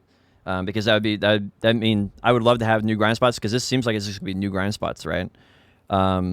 Now the big news for Global Lab is they're adding 58 Raboms, level 58 Raboms, and some of these look really strong. Some of them look like they're extremely rushed. I'm not entirely sure. Have you guys taken a look at it to see the numbers? I mean, it's gonna be one of those things you have to wait until it comes out probably to really have a full, well-rounded opinion. They took my Rabom heal away on Guardian. I'm pretty upset. Wait, what? They really did? Nice. Yeah, they took the heal off my Rabom. I haven't seen this at all. Are they're redoing the existing Raboms? No. They balanced a few of them since they were at it, but they added 58 Raboms for every single class in the game. Every single class is getting 58 Raboms. It's working the same way as 56 and 57 Raboms, but this time it is going to be a new ability, obviously. So like I think Wizard and Witch, it's multiple magic missiles, and you can combine it with something else. I don't know what they all are, but I think Sorka's like Shadow Eruption, I believe. Rabom skills are so hit or miss, and being able to tell the effectiveness by just looking at the tooltip is pretty fucking tough. Especially with all the background stuff. There's like 3 different things that bounce in the background you can't even see. Right, how hard you hit other classes, what the percentage they reduce the skill by. So I think if somebody's getting like super excited about a bomb skill because he saw a tooltip of it, and just probably put a big fat wait and see on this. I don't know if this game needs more bomb skills necessarily. They do add a little bit of uniqueness and flavor, but when we've got these bond skills for Awakening kind of looming around the corner, I don't know. Maybe we might be throwing too many ingredients in the pot here. I kind of hope what this turns into long term is that when you learn your bomb, you will lose the core ability. And so you get 3 options. You get the original ability, you get the and a 2 bomb option. So you get 3 different options you can choose, which I think would be very healthy for the game because it makes you kind of like build your own class, so to speak. Like you get to, build what kind of abilities you like and how you like playing the game. And so I think if they did this for like 58, 60, 62, 64, then, over time you're like slowly replacing old abilities that were designed in 2016 with like updated abilities. I don't like the game going in that direction. I don't like these bond skills. I don't like having like if we have different bombs for people to pick and then different bond add-ons for people to pick. There's 20 different classes and each class is fucking got 2 subclasses that you can pick from. Like pretty soon I'm just gonna have no idea what the person I'm fighting is actually capable of. Like I'm gonna have no idea what the matchup means or like what they can do, what they can't do. I'm gonna have to turtle for the first 5 minutes until I see their loadout. Like I don't know, man. It seems like it's gonna make it so that whoever you come up on is just going to have like one of 30 different versions of their class that you might be fighting. And I'm not sure if that actually makes the game more interesting. I think my constructive feedback on this would be instead of being a level 58 Rabomb, I'd like to see this be a level 64 Rabomb and then maybe juice it up a little bit. I mean, we don't know how hard they hit, but make it a goal for leveling since there's no incentive whatsoever to level except for whatever keeps Potion Shop going with it. I'm just bored. OP, the new one. I'm just bored. That's the only reason I keep doing it. I can agree that if the idea is that they're not going to do any more of these, they're doing 58, and they're never going to do another one, then I feel like they should probably make it 64. That way, there's a reason to do it. I think that's a good idea.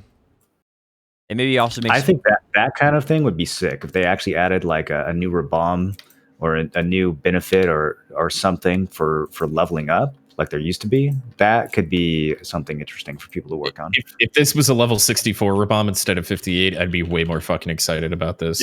Yeah, I agree. Yeah, that makes sense. Hey, Tim got a good idea. That is a very good idea, Tim. Stamp of approval. I'm not sure what that means from me, but you got it. I thrive for we stream. I thrive for strangers' approval. So. Well, there you go. Now, the other big thing that was in here with the class changes that I noticed was Wizard Heal got changed. Wizard Witch Heal got changed, and is now a flat HP amount. I think it's probably still really fucking strong, but the basic TLDR is it's once fully leveled up, it's 1,500 HP heal for yourself per tick, and it is 1,000 HP for your allies for both for Sage and the. Is it per tick? Yeah, per tick. So that would be 4,500 HP for the one and 1,500 HP for the other one for yourself. Are you looking at it right now? Because the way I didn't see the per tick writing on there, I wasn't sure if it was total or per tick. Because if it's 1,500 per tick, nothing changed. Like literally. Yeah, basically it does make a change, but it's basically only if this is how to think about it. If it's below if you're below 5,000 HP, then it's a buff, and if you're above 5,000 HP, then it's a nerf. But that's pretty minor either way. Yeah, pretty minor anyway. I think that this was targeted towards like super high, like 7,000 HP builds or something like that, some type of weird niche. And I don't think it really has any relevance on the actual balance of the game currently. But it is something that needed to happen because of like the bonus HP and stuff in sieges. Although that we don't get nearly as much bonus HP as we used to. So like I don't know. It's good, I guess, but it's also kind of like whatever. Yeah, I hope that they actually use this as a balancing metric now because I think this is a way better way of balancing the class. So they could easily tone this down from 1,000 to. 1,500 to 1,000. Does it say per tick, though? Potion, are you reading it right now? It does not say per tick. It just says 1,500 and the previous version was 30%, but it does 90% heal because it's per tick. So it's assumed that they used per tick the first time, they'll use it this time also. Yeah, I mean, we can assume. Yeah, I mean, obviously, we'll wait until it comes out. It doesn't really matter. It's like it's just semantics at this point. Well, it's not semantics. I think that would be an amazing change if it was just 1,500 total. I think that would be an awesome change. Oh yeah, I think so too. I do think these heals are too strong. Like I think we can probably all agree that even after this change, these heals are extremely overpowered still. Somebody in chat said they've been to the test server and it was per tick. Hey, Yeah, so not fake news. Not a huge change then. I would love for them to actually nerf the heal on Witch Wiz, or just remove PA and keep the heal. Like either one of those things would make me happy. Yeah, maybe protected area will be the next thing they target. That'd be nice. That would be, oh my god, dude! Literally fix the fucking game. So that was what was big there. Other sad things is they did Old Moon horse racing. I don't know. This is not the solution. Unless it's fucking Mario Kart and BDO, I don't care. I don't know why this is a thing. It needed like a lot of reworking to be a fun activity. Like you need somebody to sit down, do a race, and then figure out like plan in your head how to make it fun. It's just I don't think it's gonna be fun. What is the Old Moon horse racing? It's regular horse racing, but they changed the search menu where you have to have 5 people now to start it, and I think they both bumped up the rewards. I'm not entirely sure on everything. It's the same thing, like with a new color, new paint on it. I don't know. I don't know why this is a thing. Yeah, I don't know how to make horse racing good. It feels like there's a way to do it, but they'd have to actually put some thought into it instead of just. Yeah, I mean, we could come up with like weird ideas for it, but at the end of the day, it's something you have to prototype out and then figure out what prototype version was the most fun by actually playing it. Let's just hire the head developer from Need for Speed Underground. Put some 6 soundtracks from the early 2000s that played on that game. Put a turbo on your horse and some ground effects and body kit, and have a drift contest. I need some LEDs on the bottom of my horse. That's what I need. There we go, Potion Shop. Let's fucking go. Now you're thinking. 569. Oh man, I'm ready. Suck it time. Do me one more time. 369. It's anyway. I don't remember that over there. Sorry. I play video games all day. The next update is Nightmare Karanda. Nightmare Karanda is on the way next. I think that she has some Song of Doom or something like that they added, and it makes harpies attack you. I don't know the full details. Anyway, be warned, Nightmare Karanda is on the way. Nightmare Maneuver is already on the way as well for people who aren't aware of that. I don't know. It's good. It's going in the same direction, right? You're just scaling the game. Yeah. I mean, I have the same complaints I would have about Nightmare Zarka, but I mean, those are things that they can work on and fix, right? So that's good vibes. What do you think about all this shit? Do you think the game and the new servers and the cataclysm of Balanos and Serendia and basically the last 15 minutes, do you think it's they're scaling the game properly? Do you like the nightmare stuff? Where are you with all this stuff? I mean, I think it's good they're doing something. Like they're trying. I think that like a lot of people are just, happy that they're trying. You know what I mean? Even if it's not the right answer, even if it's not the perfect system, like at least they're doing something. Because like horse racing, how long has that been in the game? And how many times has it actually been used?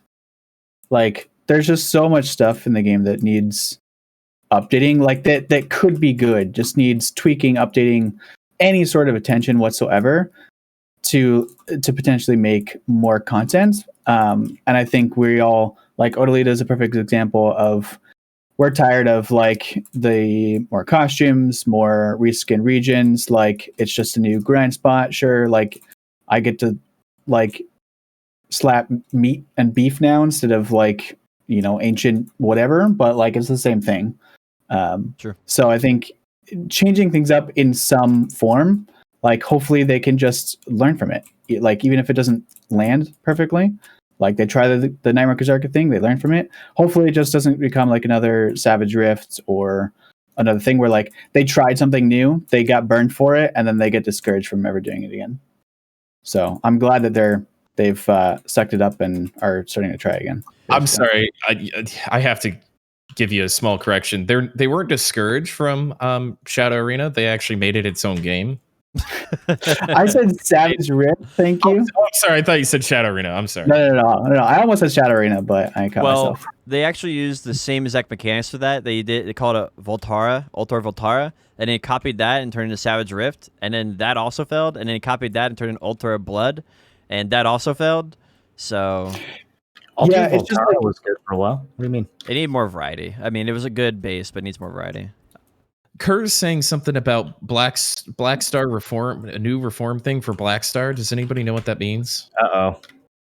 Yeah. So on the Hadoom servers, your Blackstar gear can get some type of power up or something from killing Hadoom monsters, and you'll get additional effects from Blackstar stuff. And I would assume that also means Fallen God, right? Fallen God being Hadoom. Told you guys to stop using Zarkas. You were right the entire time. When you say get power ups, does that mean like WoW artifact power style, where like you grind on Hadoom server and it like permanently adds stats, or like you just get buffs for sick, dude? I have no idea what it means. They said we can't tell you now. We're going to tell you more in the future. Here's a preview. Get more power on Blackstar shit. Paragon levels, baby. Let's go. Oh my gosh, Caphras, but you get to grind for them now. Wait, well, they had that family-based power-up shit on Global Lab like a year ago, and then it kind of just died. So I wonder if this is a rework of that. Oh, that'd be interesting. Yeah, you get Hadam points, and then you turn Hadam points into power. Because we talk about that every once in a while. That's the EverQuest. I think that'd be great, man. Yeah, I honestly think that'd be great. Maybe you have to like do different spots. Like you have 100 points you can get at Red Orcs and 100 points you can get at Castle Ruins, etc. Yeah, that could be really good if they actually make it fun and not tedious. That would be fucking GVGs on the server, right? Like Black Rose Barco trying to stop Snake from grinding out their points and stuff. Yeah, if we get some content there for sure. Servers and shit. Oh man, I will say that I wish what they did for Hadam. I was very mad about it, but I think they could easily solve it by just making it where there's these portals that you go to. And you just go to the portal, and it takes you to Hadam's server, and then that's enough. Because going to the UI and clicking the button is what I really don't want to do. If there's a little portal I can go and click on, I don't think you're gonna get your wish on this one, man. Right, you die on some weird fucking lonely ass hills, man. Listen, all right, don't. It's about an RP value. There's an RP value that people don't understand that makes the game better. And you will lose parts of this RP value. It diminishes the game, and you don't know why a year later that you don't like the game as much. All right.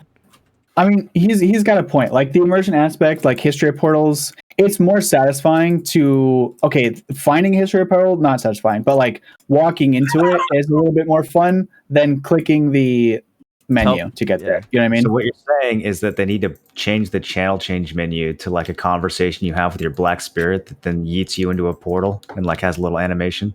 Can you imagine getting stream sniped trying to pull up your fucking black spirit to change channels? I'd put a hole in my fucking monitor.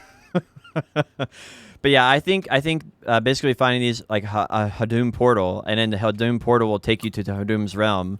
I think would be a really good solution to that problem. And you'd find portals, guess what, in the Caltheon Serenity area. It would make a lot of sense. Just like you would find field bosses in their appropriate regions. So, yeah, I think you're right. I just think that you're not going to get your wish. So we might as well talk about the next thing.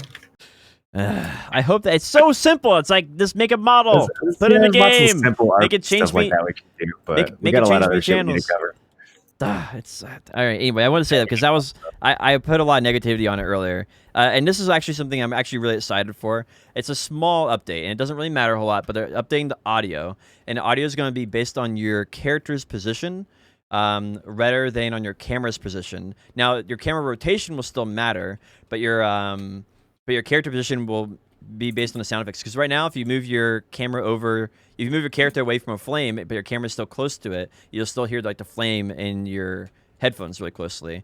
This makes for a lot of weird sound effects to happen where you kind of get taken out of the game. So it's going to make it a lot more immersive when you're playing the game. You're going to hear things on the right side and left side of your character properly now, where before it would be bugged. So anyway, it's good yeah, quality of that'd be cool. life. I'm hoping we get it. The one thing I hope they add with it is I'm hoping to add a button where your voice and NPC voices in town will be on a different menu. Like I want 2 different sliders for that. That way I can actually turn up NPC voices in town, but still have my character not going in grind spots. You know? Because I'm sorry, I didn't hear a word you just said. you were spacing out pretty hard there. I was looking. Yeah, You were I'm looking. sorry. You're having a 1,000-mile stare or whatever that thing's called. Anyway, audio changes. Good. Yes. Yeah. What else? We got a lot to go over today. So that's it for Global Labs. Good vibes, guy. I think Tim, this is where you should take over. I think this would be a good part for you to take over. Good vibes, Well, guy. are we going to talk about Who do the you work for? happenings of this week first? Wait, talk about what? The There's happenings. sort of some things that we should discuss that are happening in the game. Yeah, that's right now. that's part of the good vibes discussion. Okay. Yeah. I think we start with the happenings, and then we interrogate our victim. He knows all the secrets already, I'm sure. Sounds like a horror movie. So I'm slightly distracted because World Chat is currently been spammed for literally hours.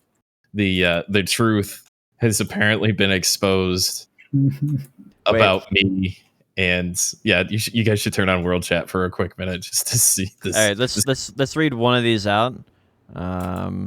So we'll get to that. He'll still be spamming it. So what happened this week is, I think it was Wednesday night. It was right after the patch. It was a node war after the patch.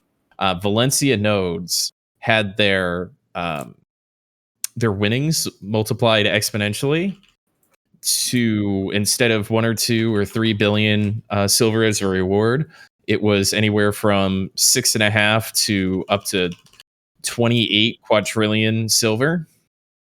Which is a lot. Which is a lot. Okay. It's a big number. I think Potion Shop, do you have the is your exclamation point exploit the clip of the guy going, that's almost 8 billion? He was my mascot, bro. He was my mascot. That was pretty Yeah, yeah, that is the command of my chat, though. 8 billion. Anyway, so kind of a big deal. Like, oh shit, right? And it turns out that a couple of guilds, including the one I was formerly associated with, IDC, decided to pay it out. But apparently there's a cap or something on you can only pay out so many quadrillions. And so there was some manipulation with silver from a couple different guilds that happened.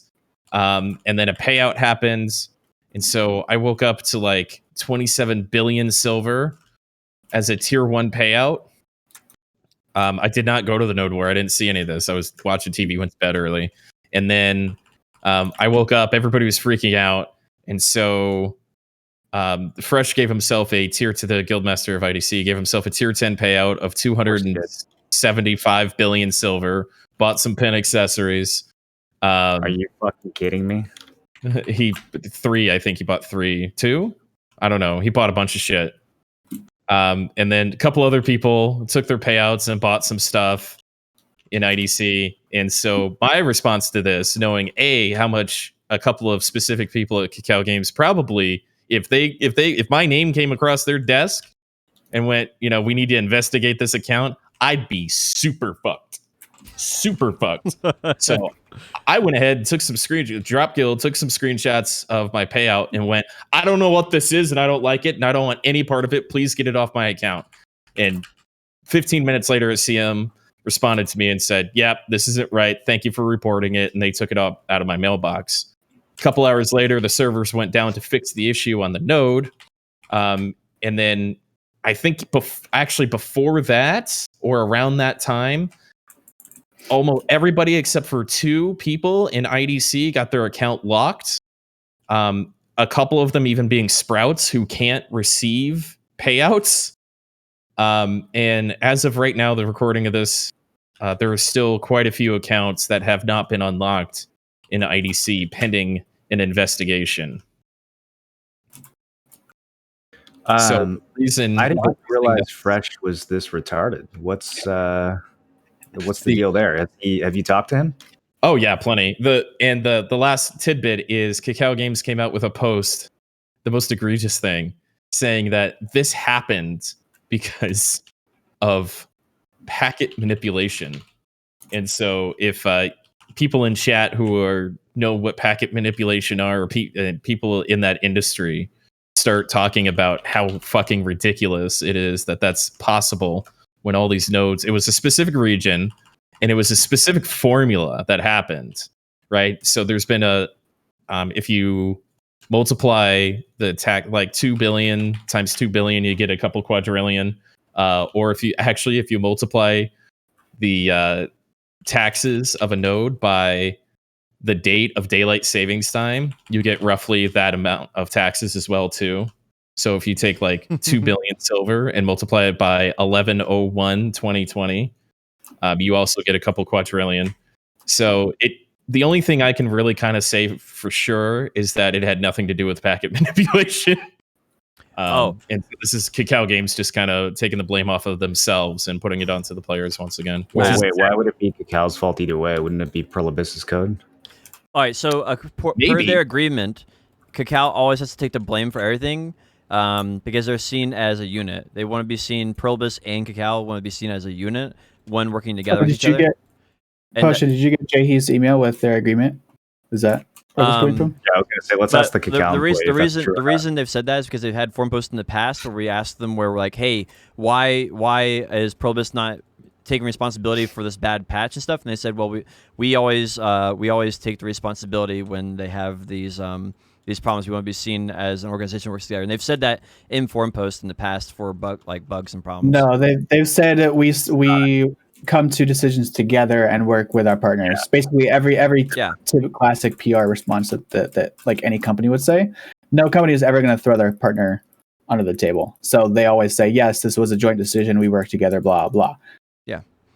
That's different from taking responsibility for a bug in the game. Like there's certain things that the publisher does, and there's certain things that the developer does, and we know what, for the most part, we know where those roles fall. Yeah, that's not the same as like a cash shop update comes through, and the players are upset, and Kakao refuses to say like, well, we didn't want this. It was Pearl Abyss that wanted it. Like, of course they're going to say we both agreed on this, because like Vibes said, they're not just going to trash their partner publicly, even if behind the scenes they're upset. Yeah, I mean, I think we're on the same page with this. I think the way I explained it was poor. There's just no way this was packet manipulation. It was bad coding. It was some server fault. It was something.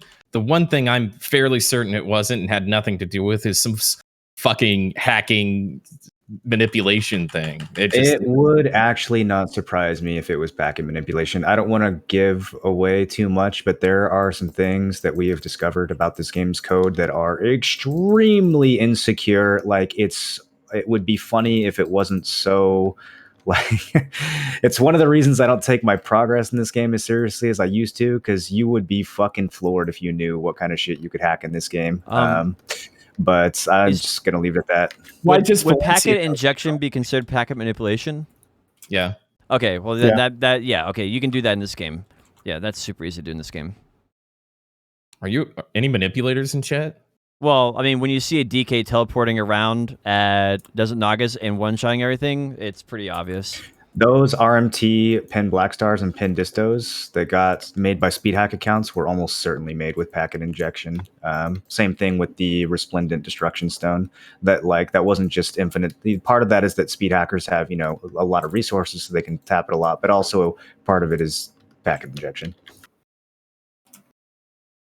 Okay, so is this the jewel thief just burning down the forest? I don't understand to what end somebody would do this. Like, I understand why you would make a resplendent stone or something, but I don't Fresh did. If you can get away with the resplendent stone, maybe you can get away with the guild pay. I agree that this is a lot more like obvious and stupid, and anyone who thought they were going to get away with this, but clearly some people did think they were going to get away with it.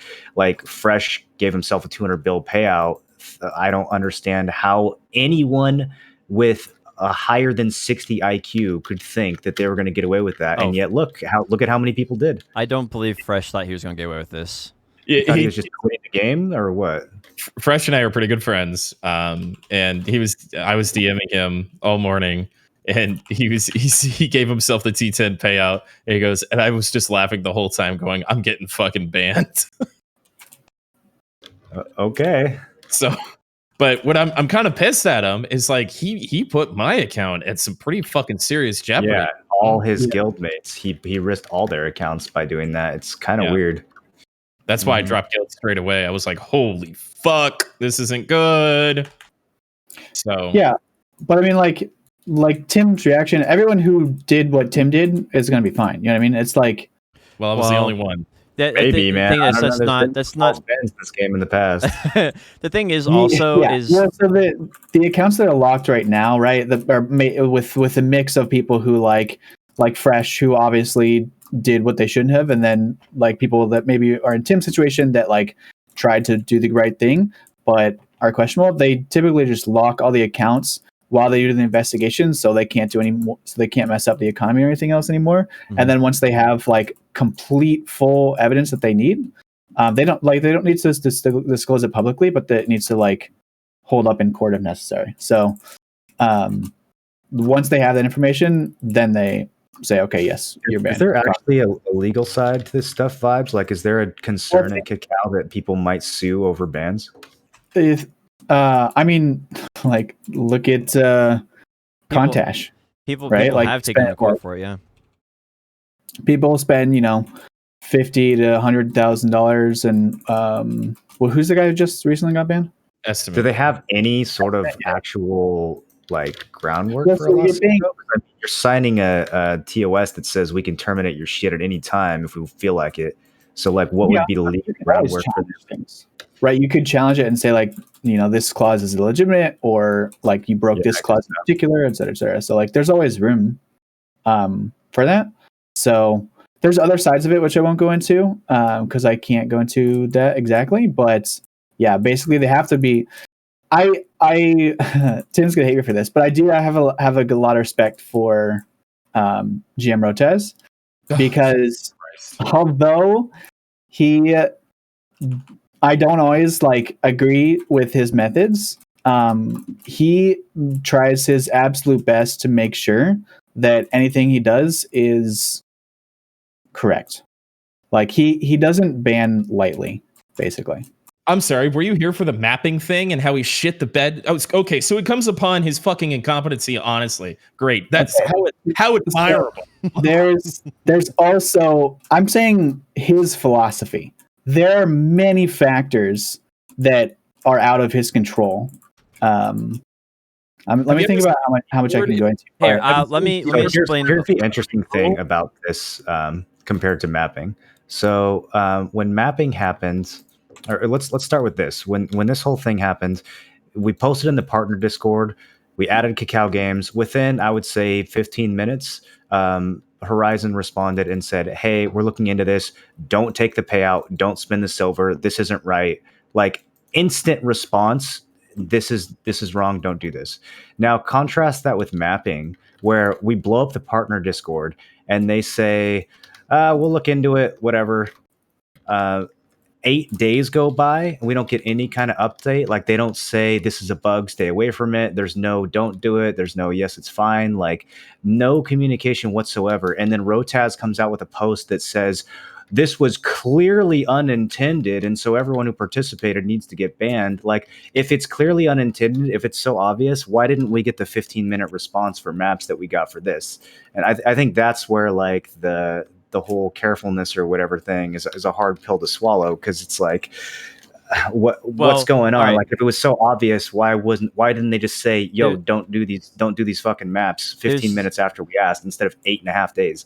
There's two sides to this, though, and some things come from Pro Abyss and they're mandated to be said by, like, patch notes, right? You have to do patch notes, but you get to interpret. There's no way PM Horizon checked with Pearl Abyss. He responded way too fast. There's no way he checked with Pearl Abyss. He knew, he looked at the payouts, and it was obviously a bug, and he said, don't do this or you're going to get in trouble. I was talking about the map thing.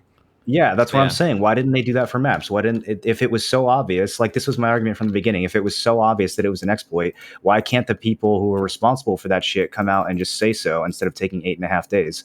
So that's the part where it's like, I don't know. I still find that from the mapping thing that they are able to do individual bans.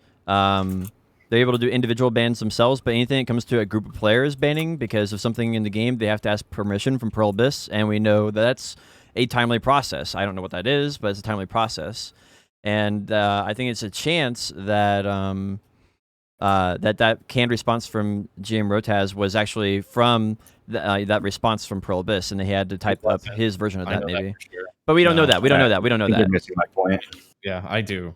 I saw some internal conversations at PA actually, so they were a little surprised at how the whole mapping thing was handled. Yeah, there's I said, there's a lot of factors that go into it. Hold on, let me preface everything I'm saying is my opinion and my viewpoint of while I was there. I'm not currently affiliated with Cacao Games, and I know no trade secrets or secrets that can be spilled. So just let me preface with that. But yeah, there are a lot of factors that go into kind of like what Potion Shop was saying. Like, it's not as simple as like someone just like one head honcho like GM Rotaz just decides something and then pulls the trigger. There's like a lot of factors that have to go into it and a lot of parties that are involved with these kind of decisions. Yeah, it's sort of like the guy, the McDonald's boss is like, "You're gonna make burgers all day," but he's like, "No." He's like, "Are you gonna do it, or you're gonna get fired?" It's like that similar thing might be the same thing for a forum post, but we don't know the details, right, of how that processes work inside. So, yeah.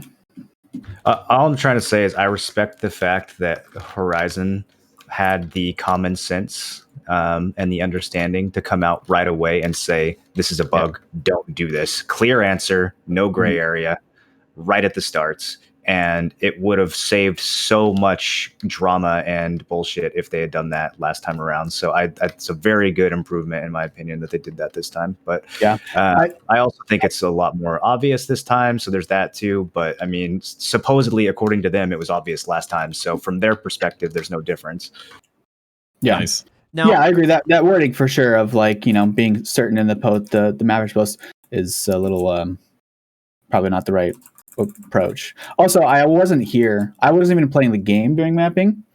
So I don't really have the context into that stuff. So, or that the whole shenanigans.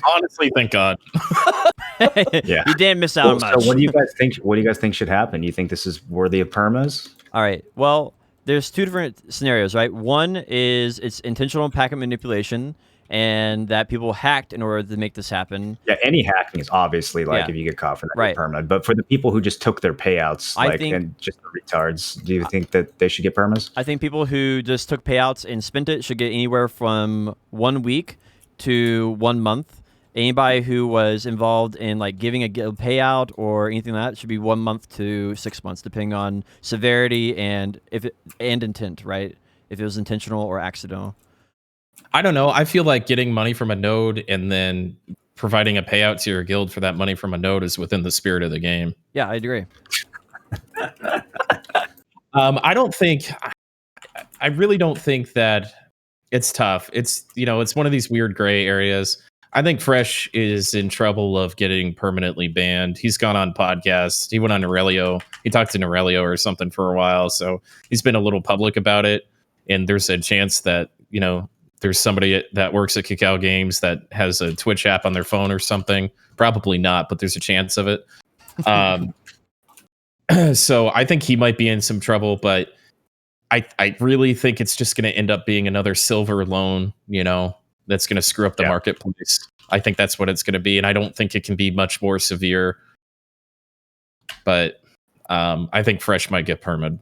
I think my main concern. I think he should get permit. From everything you've told me today, it sounds like what he did is pretty inexcusable.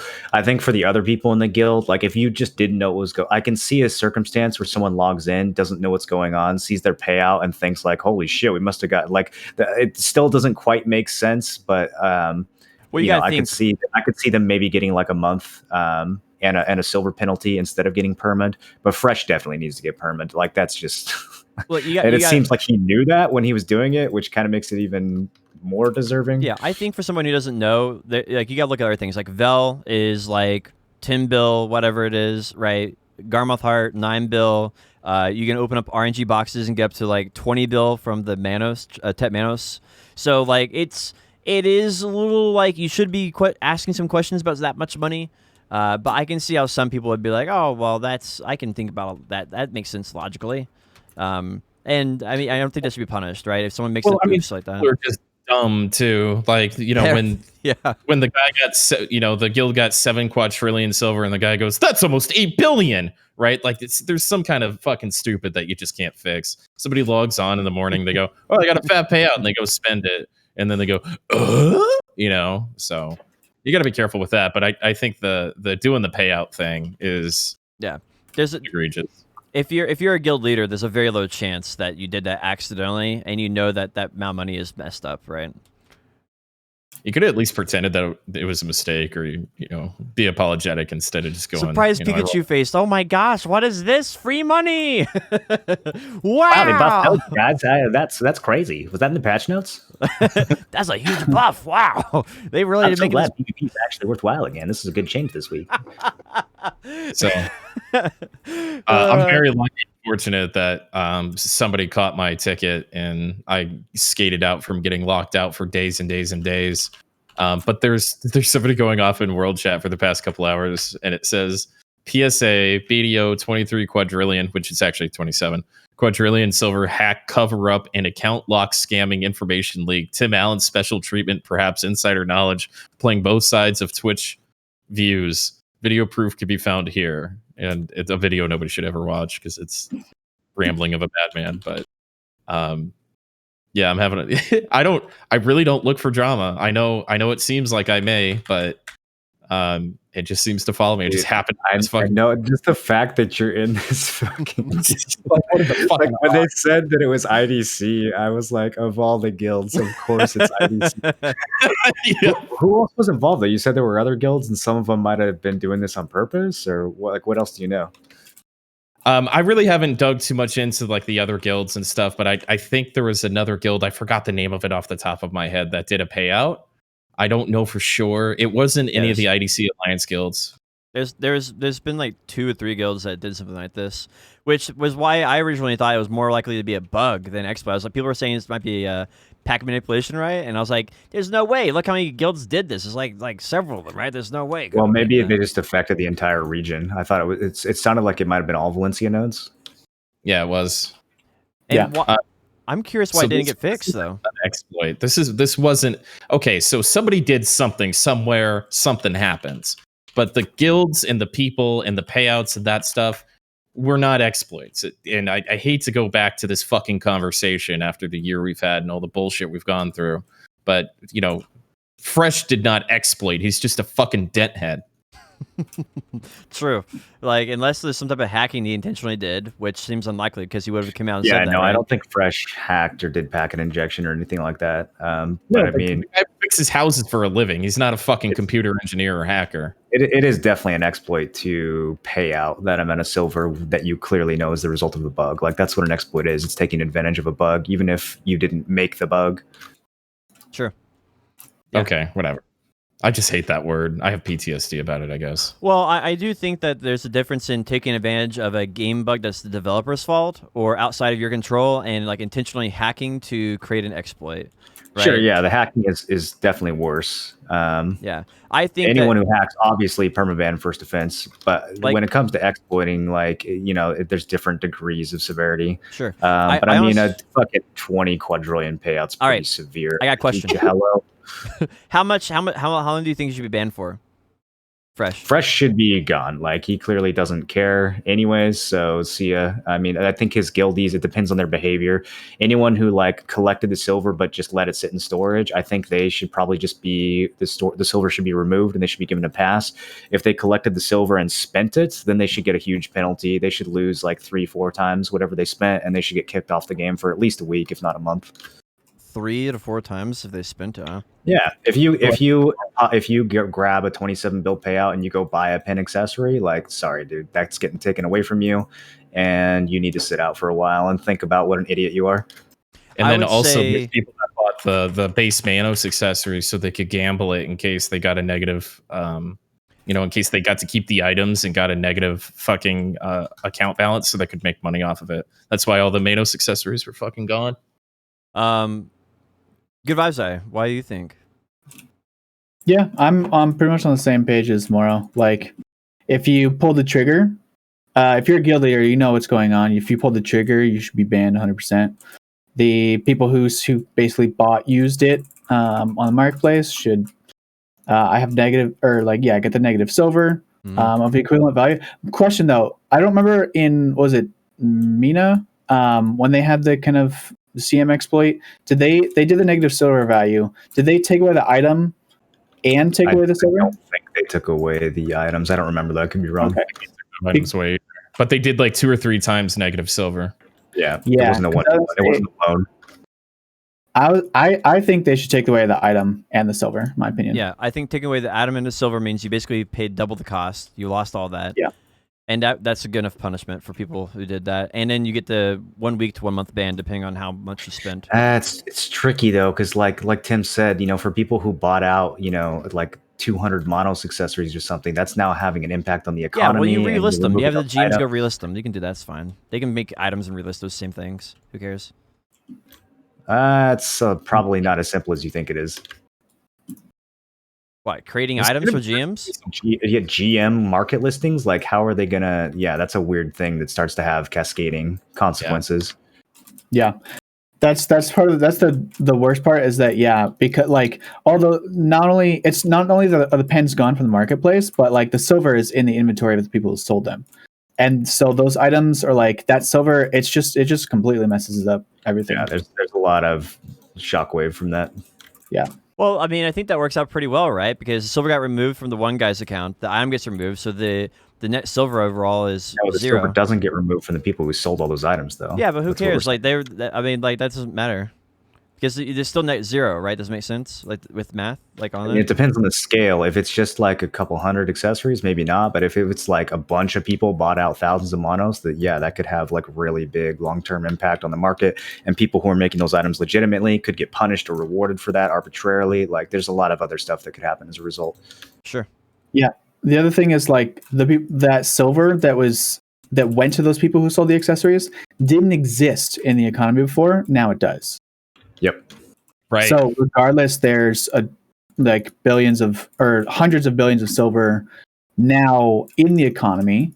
So like we don't even know that the Manos accessories bought were hundreds of biohacks just entered the game out of nowhere. Well, Yeah, that doesn't work out math-wise though, because if you remove the item and you remove the silver from the account, and you basically effectively have net 0 actually added to the game. Nothing actually changed. But it requires you to remove the item and the silver, though. People are buying items from legit players. Those legit players are not losing the silver. But you have to understand that player has negative balance silver in his balance now, right? Does it see what I'm saying? That doesn't matter. You're assuming they're going to play the game and grind it back. So sure. Here's a really bad scenario. 275 bill. A couple weeks ago, you said that your account was worth, your net value liquid was like 300 bill, right, Potion? It's like, I don't know what it is, like 300-400, yeah. Right. So Fresh paid himself out. The net value of somebody who has played this game, like you, basically, if you sold everything and then just went on a shopping spree, that money just got printed with no value attached to it. And if Fresh gets permanently banned, that money was just put into the marketplace. That's literally called inflation. It's bad. And there's no net 0 or, the item gets deleted or this. You are taking a stance considering your views on inflation in regards to like pin accessories and things. Well, it seems like you're taking the opposite stance here. Well, the inflation based on the developer balance is completely different than this situation, right? This is a unique situation that, and if you look at it on the grand scale, it is important, but it's not like game breaking or anything. It might be game breaking. It depends on how many guilds did this. It's actually way more egregious. How many people were in IDC when it happened? We're talking about a catch-up mechanic versus an exploit, basically. You're talking about intended catch-up mechanics and the balance and pacing of a game, specifically from a new player experience, versus illegal counterfeit money going into. I did not bring up silver inflation in this scenario, so I'm not arguing that. We're talking about inflation, though. Yeah, but you said you were discussing that, and I didn't bring it up. Okay. But yeah, anyway, I think like ultimately, like I think that if I was going to ban him, I would say he should get a 1-year ban, the items removed and the silver removed. So he'd be way negative balance. So he gets a 1-year ban, and everyone else gets a ban depending on how much silver they spent. The more silver you spent, the longer your ban.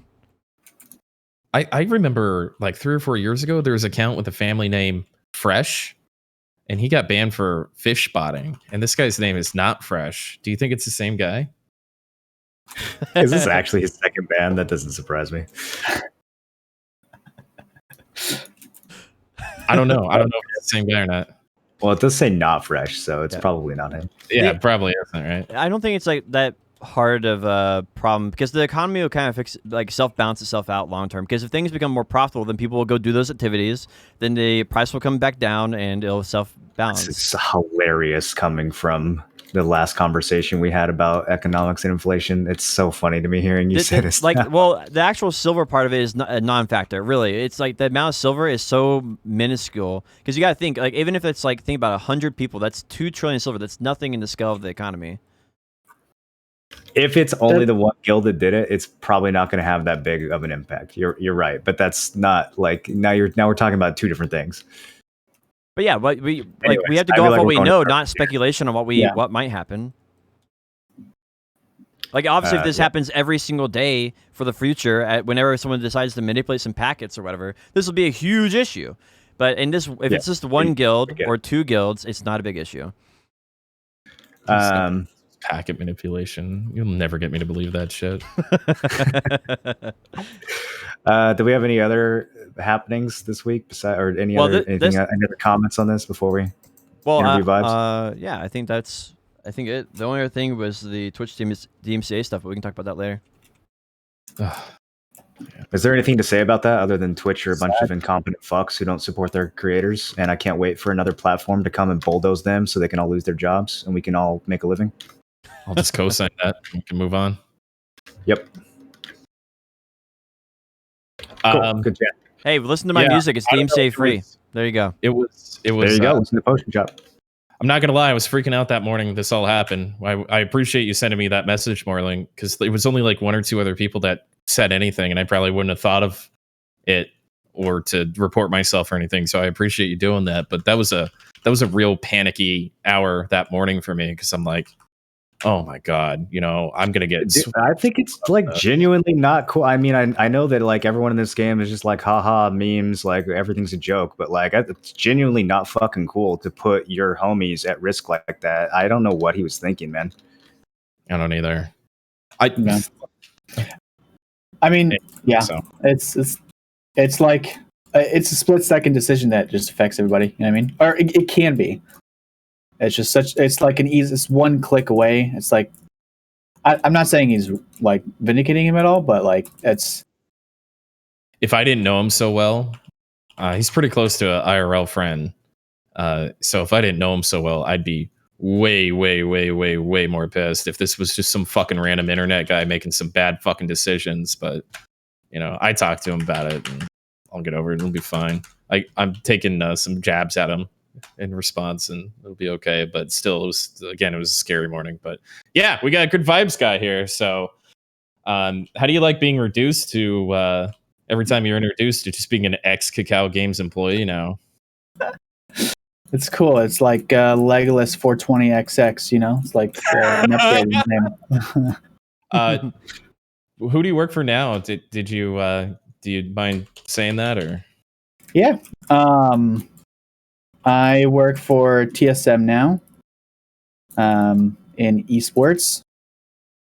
It's a cool job. That's a very reputable company too. So Dennis, CM Richter went from Cacao Games to NZXT, and then you went from Cacao Games to TSM. That's pretty fucking cool. Yeah. Yeah, I love Dennis. It was honestly like a lot of fun working with him and the other people there. Avalis, I love Avalis is great. What were you hired for? Like, what was your job? So, well, should I start at like the beginning? Yeah, sure. Okay. Well, basically, I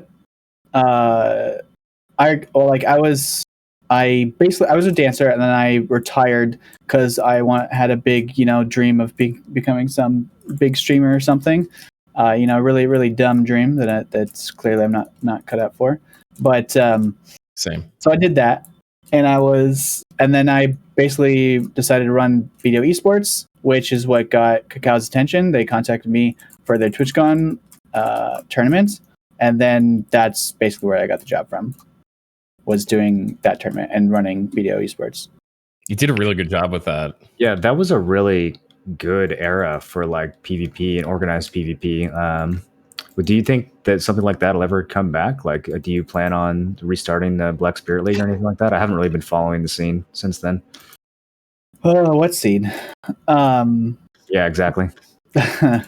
Honestly, so there was we did it for the first season was like 2-3 months, something like that. It was like every weekends for 2 or 3 months, like 3 or 4 hours of our lives. I was unemployed at the time, so it basically was my job. And it got to the point for season 2, which is really where we peaked. We actually had like okay production quality, and weren't in the Arena of Arsha in our fake desk anymore. We upgraded to a virtual studio. That was fun. But it was basically a full-time job. Dr. Positive actually had a real job. So I, would wake up every day, go in, video edit, change all the assets, create an entire esport production show each week and change everything out. And then try and also stream and then do that every week. And it got to the point where I was like, what am I doing? I'm not making any money. I have no idea if this is gonna what is my goal? And so we kept trying, can we monetize it? We had no idea what we were doing. Classic streamer dilemma. Yeah, it was basically classic the streamer dilemma, but then it was kind of working. We had decent viewership.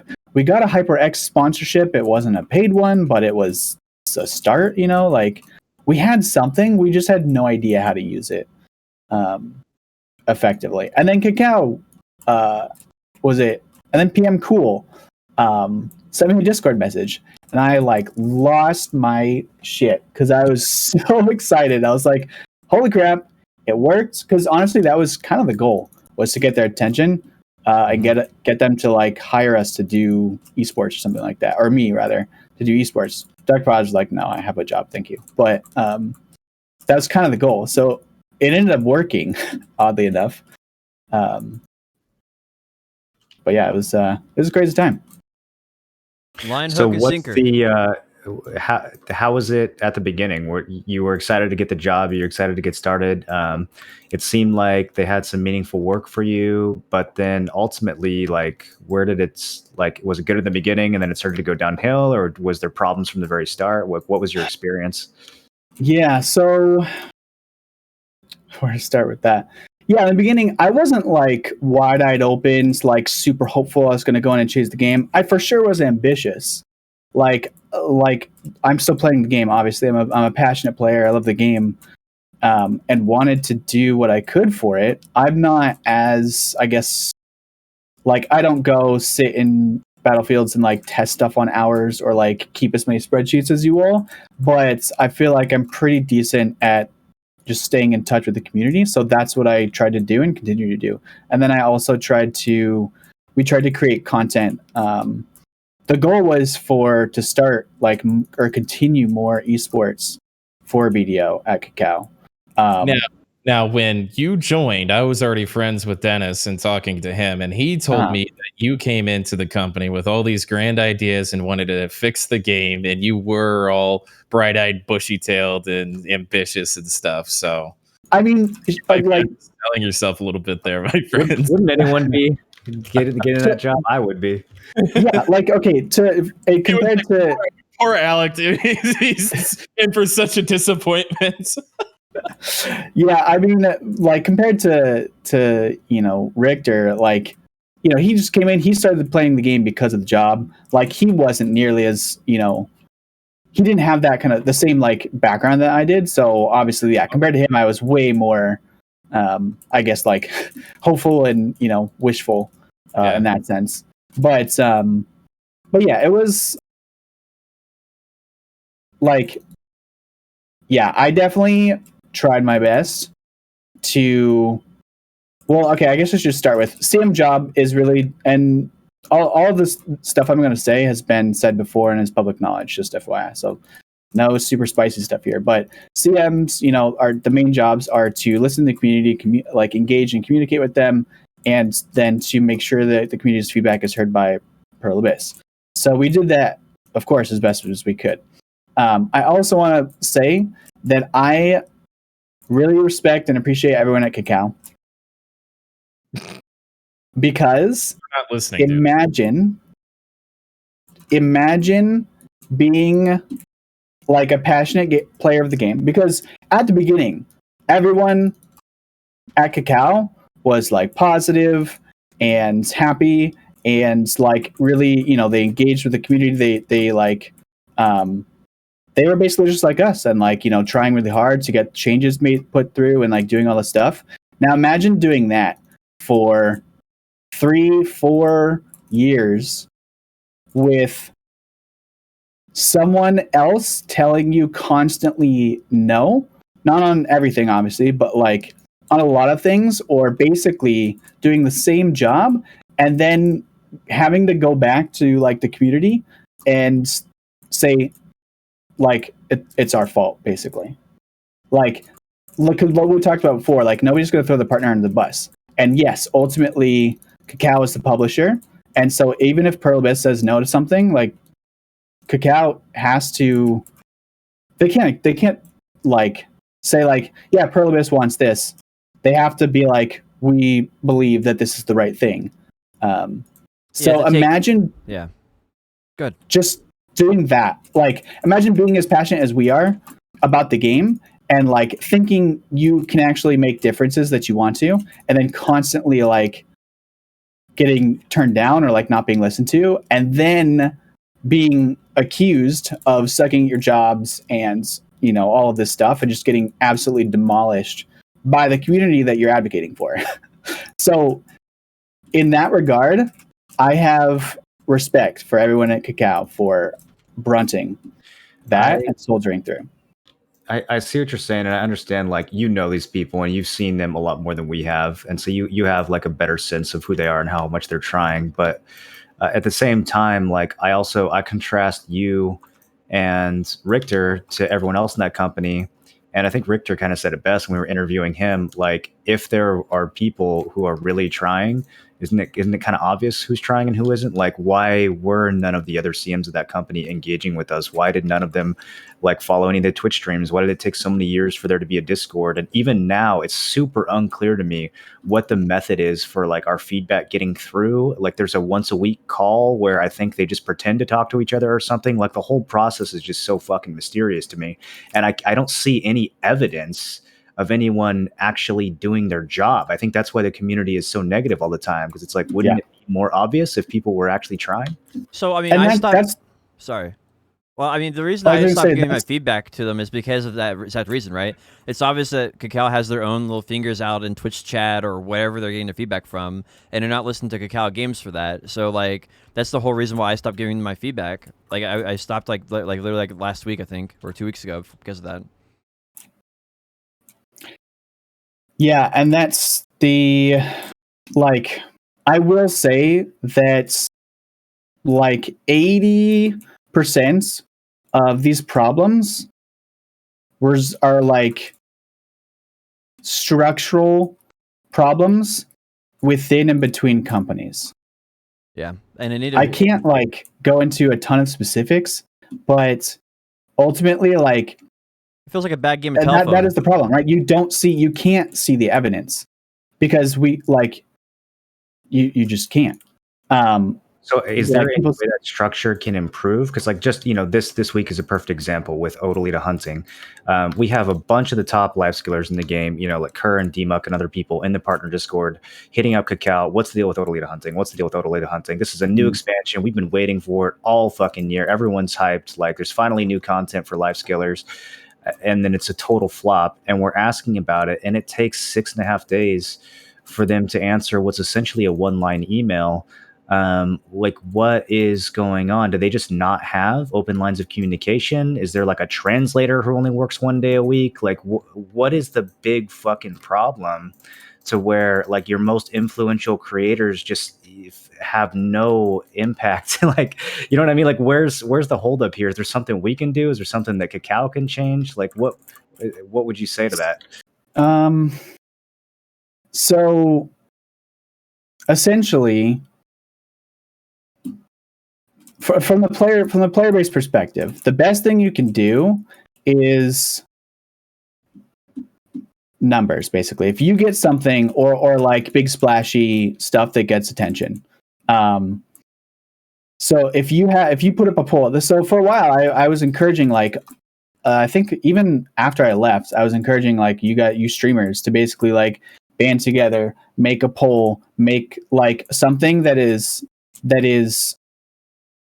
actionable and very clearly. Like if you get 30,000, that's why the feedback Discord works fairly well, because you can see like, okay, there's 30,000 people voting for this change. It must be a hot button issue or whatever. But like getting those kind of things rather than like bringing back marketplace special deals.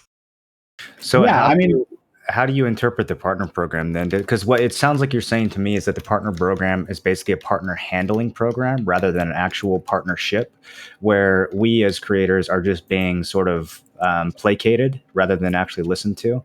What's the point of having a partner program if we need 30,000 signatures on any of our feedback to get pushed through? Like, we are the voice of the community. That's that we are that distillation of hundreds of people coming in chat every day and reacting to things. Like, that's what we're doing every day, all day. So do they not trust us? Do they think that are they just there to kind of like keep us happy and pretend to listen? What's your view on that? So let me think. Maybe I have something similar I wanted to bring up. Maybe it'll help clarify a little bit here. I had a conversation with Imre, who is the streamer Cacao Games guy, right?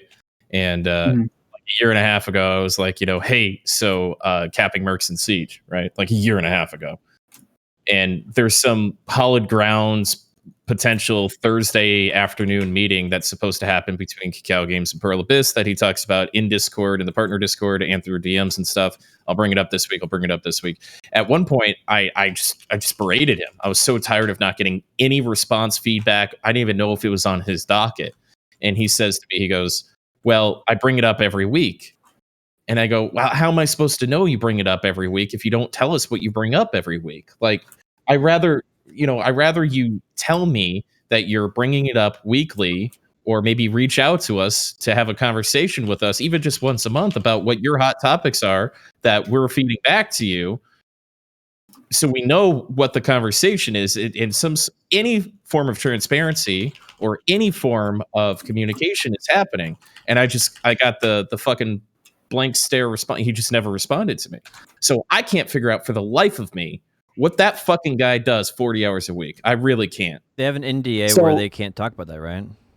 Yeah. So transparency is a tricky thing.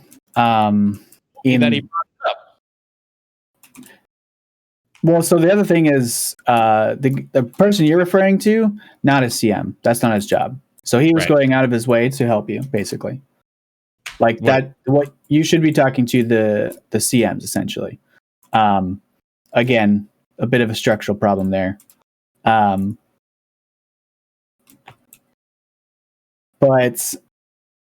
yeah, for the partner program, yeah, that was always a bit of a weird thing, honestly. Well, this is basically our understandings, right? They have an emergency phone call that they can call in for things like the Valencia bullshit bug. Okay. And then they have like their everything else that's not deemed emergency, which whatever that means for them, goes into the Thursday meeting. And then Pearl Abyss either shreds everything in that meeting or maybe takes one thing out of 100 or something. I don't know what it really is, but that's more or less how it works in my understanding. And that process needs to be made better. Let me give some context. I guess that might help put some perspective. I spoke to a total of 0 developers my entire time there.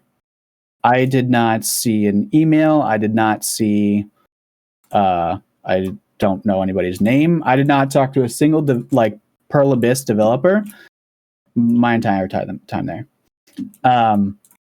That's pretty big. One of the things is like in the communication is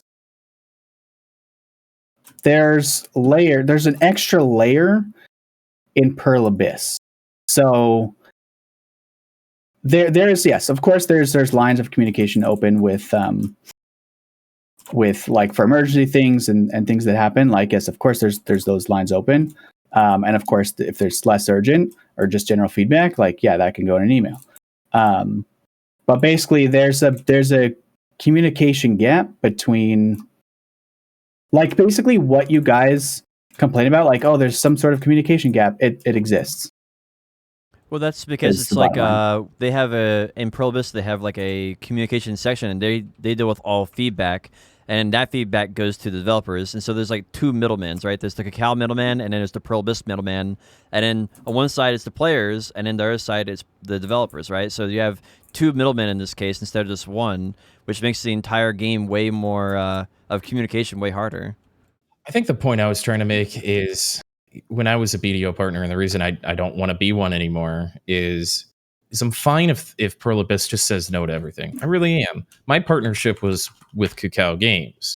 I wanted to feel that, not just me individually, but us collectively, were making an impact on thoughts or decisions, or that they would come to us because we are playing and streaming and taking feedback literally as a full-time job, a lot of us.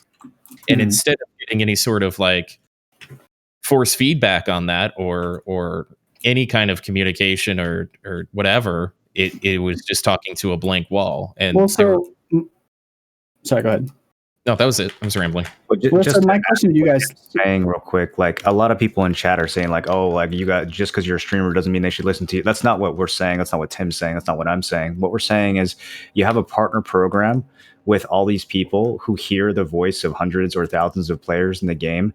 If 90+% of those people agree on something, you can goddamn bet that it's the right thing to do for the game. That means the entire community is agreeing on that thing. It's not about one streamer having privilege or being elevated. It's about like the whole purpose of us as partners is supposed to be to channel like the thoughts and desires of the community in a way that's constructive and distilled and can be understood by the devs. And we do a really good job of that, and it doesn't matter.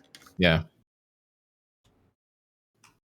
So my question is, what would you guys like? What are you looking for from Cacao in it, like to make it feel like you guys are being heard? Yeah, I think would be a start. Like for them to say like, this is the feedback as we understand it. This is what we're going to be presenting to Pearl Abyss in our meeting, and then an aftermath of that too, where it's like, these are the 3 points that we brought up this week, and this is the response that we got. Any of that would be nice, like even if it's just like the little paragraphs of blue text that we get on the patch notes. Apparently, occasionally, if we could get a little paragraph response to 2 or 3 things a week that all of the partners are agreeing on are major issues. Like some of these issues they've been problems for years, man. Like when it comes to siege and mercs and things like that, like, and just any kind of acknowledgement that these things are being talked about, and that they're being at least considered, even if we get denied. I think it's even simpler than that. I think that having us decide what the partner program should be isn't necessarily what needs to happen. It would be great if they had some sort of why does that Discord channel exist? Why does it exist? What do they do with it? Why do we care that we're BDO partners? So you can get retweeted or whatever? Or is there... what do they want to do with it? Can they do anything with it? If they did something with it and gave a clear outline of what it was, instead of just like Imre pops in, once every 6 months with some codes, throws some codes at us or something, or some Twitch drops and then runs off, like that's not really a fucking program. That's an afterthought. And so, we're there ostensibly to give feedback to the game, and we're asked to on an irregular basis. And so then it gives us this like weird kind of gaslighty version of a partner program where like we see glimpses of what it should and could be, but then we're met with so much non-responses, just constant non-responses, not even an acknowledgement that they saw your message. It'd be like, here's a wall of text of things that I'm really angry about, and that's a big problem. And then it'd be like some moderator would post a fucking cat picture or something. And so So I think. Sorry, let me jump in. I think you're right. There is for sure a disconnect between what the partner program is and what it's meant to be, at least from your guys' perspective, because ultimately Kakao's job is marketing. You know what I mean? And so Twitch is basically a form of marketing. You guys want to go above and beyond that, which makes total sense and is what you should do. But that program, what you're asking for, is something for the developers, because what can Kakao do? They can forward your feedback, and so they could give you all of the. I can tell you right now, I was giving feedback, and Kakao gives your feedback every single week.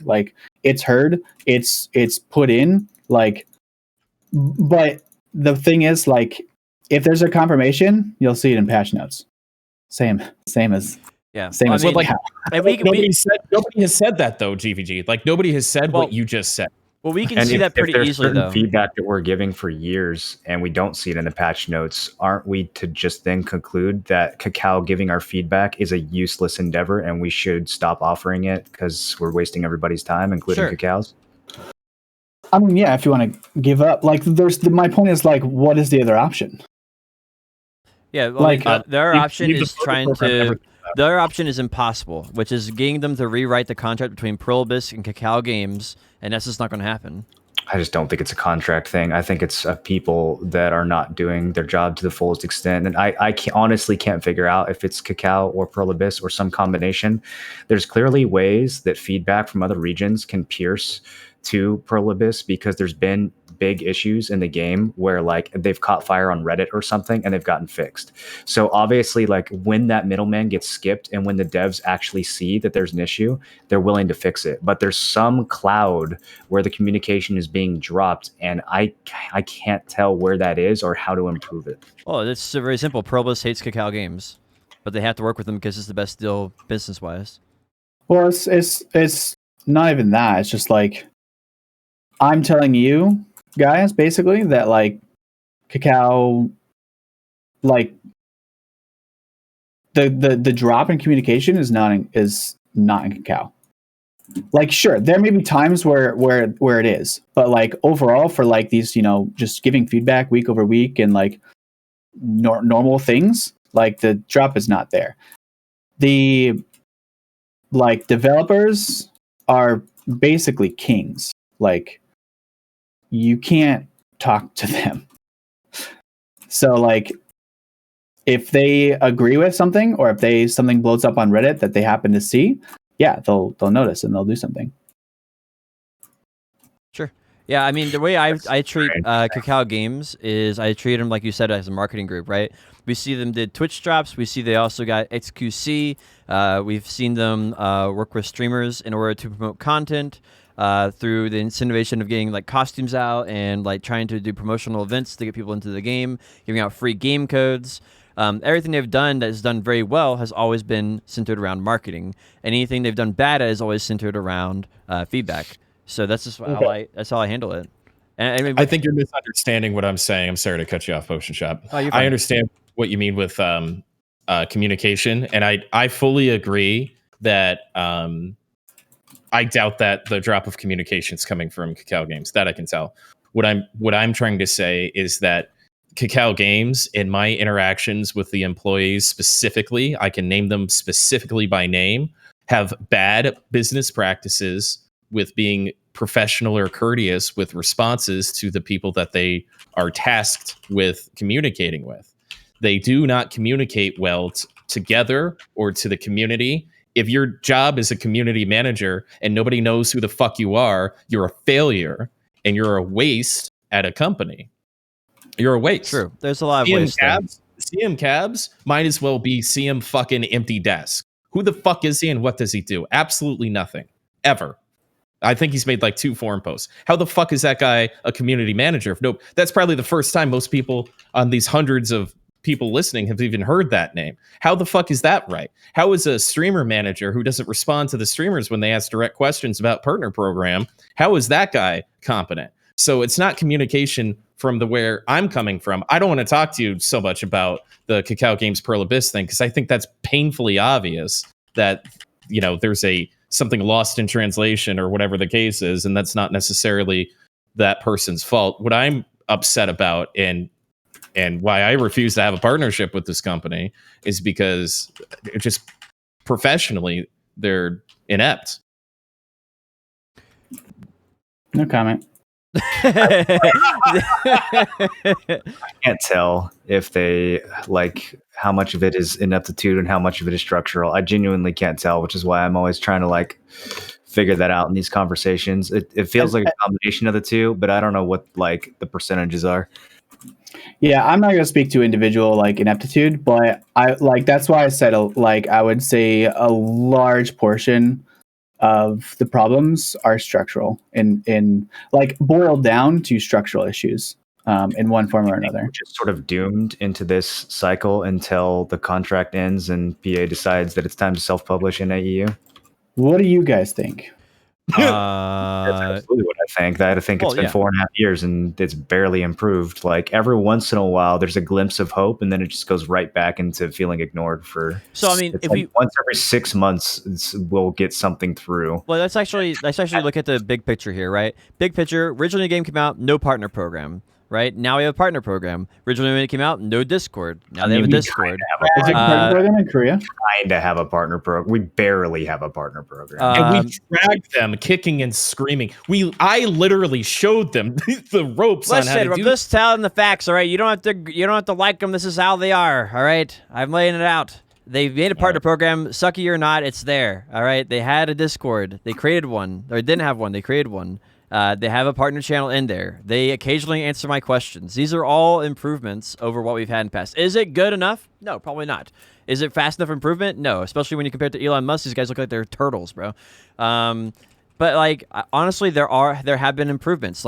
They've done Twitch drops, and that was from Cacao Games. They hired XQC. That was from Cacao Games. They did a PvP tournament, which got Good Vibes Guy into TSM. That is an improvement, right? There are some things that they've tried. They have mostly been failures, but they have made some steps in the right direction.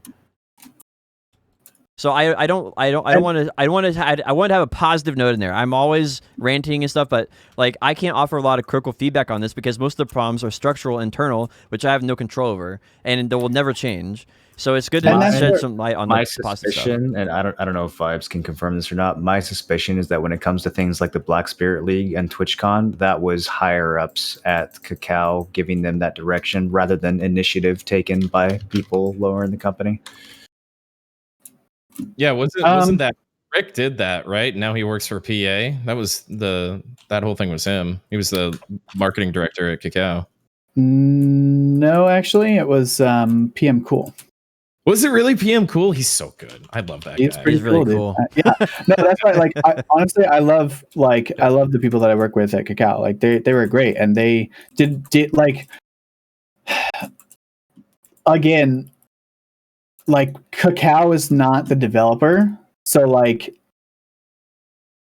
looking for ways to improve communication and things like that. Yes, of course, those were always action items, but ultimately the job is marketing. So things like tournaments, things like partner programs, things like Twitch drops and those kind of things. The streams the 1 or 2 streams that Richter and I did were the things that we could do to help and improve the community, right?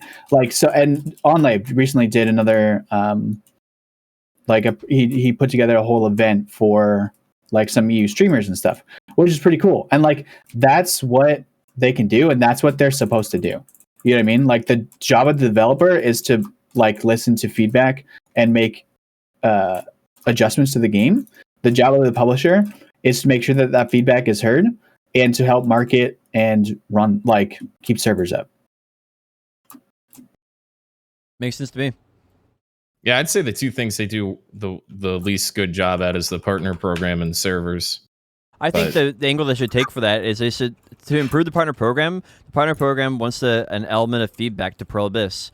and they should sell that to Pearl Abyss as that way. But that's on Cacao Games to realize it's something we want and to sell that as a marketing tool rather than a developer tool.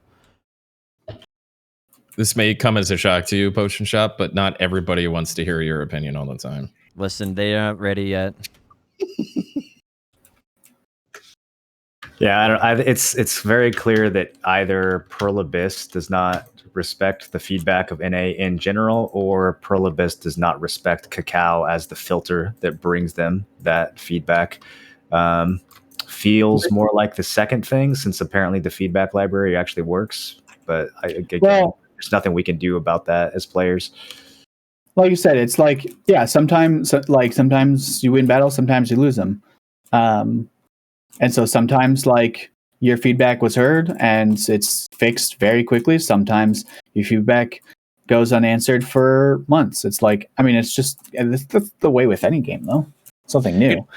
I'm sitting here kind of reflecting on before there was a structured partner program like through the Discord and stuff, where you had to like go out of your way to make relationships either through Twitter DMs or email chains, directly from the office through customer service or whatever you had to do. I worked pretty hard to get some sort of relationship with some people at Cacao Games, and I was fairly successful with it, going to TwitchCon, stuff like that. And as the structure, you keep using the word structure, as kind of these structures and processes came through, I noticed that it became less and less efficient to get any sort of not even preferential treatment, just like, hey, I got a question about a thing. I'm not sure if this is like character swapping on while sea monster hunting, using the tagging system while sea monster hunting. I got an answer real quick about that. But I guarantee you that if you ask if that's okay in the partner program or the partner Discord now, you're wait weeks, just like Moreland said before. It took 6.5 days to get an answer. That just wasn't how it was before it was, quote, structured. In the good old days. I think the answer to that's pretty simple, right? It's not an endemic platform from the Beyond. They're always on their email and stuff, but it's like I never check my Instagram DMs, right? If you see me one there, it's gonna sit there for years, like actually years. I was wondering how you were ignoring me. I was like, "What the fuck, man? I think you're looking cute." But I think the same thing is true for them checking Discord. I don't think it's something that just keep up on our PC. Like only people like Good Vibes Guy and Emery and stuff, people who are naturally going to be on Discord, are going to be people who are going to notice those things right away. I don't think. Sorry, Push, but I don't think that's relevant whatsoever. But the ouch. Like, it's not a matter of like, oh, who's going to happen? Like, if it's your job, you're going to be on Discord. Like, right. You know what I mean? So it's kind of irrelevant. Well, I don't know if it's irrelevant because like how much time do you spend checking emails at work? Like not like a ton of your time. But how much do you? If your job is communication and feedback and community management, then you spend all day doing that. Yeah, like what is the CM's job? To check all forms of communication. So I would check Reddit, I would check the forums, media. I would check. Sorry. Nothing. I'm just listing off all the shit you do as a CM. Yeah, exactly. Like, yeah, you just go through, read basically everything you can, filter out the like, why are you adding underwear to shy, or those comments and things like that, and and then take in like credible, usable feedback and make sure that gets forwarded to the necessary parties, and do that, and then on top of it, think of ways that you can like engage and improve, like things you can do for the community. Basically, is like constantly what I would do at the job is like on top of just like constantly listening to Twitch streams, listening to feedback. Like I'd always have Twitch open, whether lurking or actively engaging, much like OnLive does now. But like we're always listening and always trying to take in stuff. Of course, you have to weed out a lot of stuff, and you have to judge what's. You're describing somebody who does their job properly, though. Yeah. Wait. What was your title again? Community manager. Wow, they should get some of those. Yeah, I'd like a few of those. Well, I'd love to be managed. Which is sort of my point. Okay. In other gaming companies, how many community managers are there? Depends on the size of the community. You knew some in POE, right, Moreland? I don't know a whole lot about it, but yeah, I'm pretty sure it's the size of the community. If you have World of Warcraft, it's gonna be way larger than if you had like Warframe. So I'm not talking about GM. I'm talking about CM. There's a difference. Yeah, I think the size of the Like game. people who post in the forums and shit. I don't think there's that many, even in Blizzard. It's probably a handful. Well, no, CMs. The people posting on the forums are usually GMs. No. For a company like Blizzard, I think they're generally CMs. So GMs Okay, are yeah, Blizzard like probably has. support. Yeah. Like the people who are actually posting patch notes and responding to forum. But it's generally, from what I've seen, it's generally the CM role. Yeah. But there's not a ton of those people. Like you see a lot of Yeah. the same blue names over and over again. Yeah. Warframe has 5. Warframe is 5. Interesting. I mean, it also when there's languages involved, it changes. But Yeah, it depends on the size of the game, and it depends on their mission too. Like games that have extremely good developers and they don't need feedback on their game, like I don't know, Path of Exile, you don't need too many, right? I would disagree. I think one of the things that makes Path of Exile so successful is the fact that, I mean, maybe it's not a lot of CMs, but the CMs they do have are outstanding, and they do a good job communicating, and they participate, and they're a part of Twitch streams, and like they answer questions that need to be answered. Sure. I think that's one of the things that people like about that game so much. I play Star Wars Galaxies EMU, which is a free project where they can't make money off of it. And not only do developers come into the couple of Twitch streams that are there, but there's also like a community manager that's active and takes in feedback from people that stream the game. So even a company that literally is legally not allowed to make money off of a game does a better job, in my opinion, than Kakao Games does. And I will say that I'm not very knowledgeable on the topic of CMs. You know, I'm just from my basic experience playing games, right? So take my opinion with a grain of salt. Or maybe a large amount. What? No, nothing. I just stuck my tongue out at you. Oh. What do you want to see about happen in BDO for PvP? Good Vibes Guy, kind of changing it up a little bit. Yeah, we really just on him for like a half an hour. Yeah, it doesn't feel like I feel like we're putting all of our pent up frustrations on Kakao on Vibes in this discussion. Whoa! I gave up a long time ago. My erection finally went away after 3 years. You're welcome. Thank you for tolerating. Yeah, so you actively keep up with the game, or you're back into it at least, and you stream it from time to time. So to get back, to get back to it, what how do you feel about the direction? What would you like to see out of PvP in BDO to clean up? Honestly, the same as everybody else. Like, it's kind of like this whole interview is like, I'm not saying any new information that you guys don't already know. I'm just basically sometimes confirming what you suspect. Like, nothing new under the sun. I feel the same way about you guys in PvP. Yeah. I would personally, I like single or 1v1s better. So I would love to see an arena system. I don't think it's ever going to happen. Arena isn't cool ranked 1v1s? Yeah. Or really just anything that's not Arena of Arsha. What do you think about the Battle Arena 1v1 thingy? You think that might turn into something? It's tough because it's one of those things where they tried something, it flops, and now I fear that they're never going to do it again. They're not going to try again. So I feel like the 1v1 arena, I feel like it's pretty popular, isn't it? That one in battle. Oh yeah, that one. I thought you were talking about the 5v5 1v1. Oh yeah, no. Yeah, team battle. Yeah. No, I think that's the step in the right direction. I think, unfortunately, I honestly don't know, and this is not insider knowledge or anything, but I honestly don't think that it's going to be possible to get what we expect from every other game in terms of arenas. BDO is built on its own engine. It's not so they'd have to build or rebuild something entirely new just to add that kind of functionality in. Mm-hmm. Well, they made a battle royale out of this game, so we're kind of hoping that maybe they can develop some other stuff that's actually relevant to the video game. Yeah, that was wildly successful, right? No issues whatsoever with that one. Top to bottom, everything they've done with Shadow Arena has been gold. How is it working for the company that published this game, and then being an active player of the game? Like basically, after you've seen the sausage be made, now you go back and you're eating it.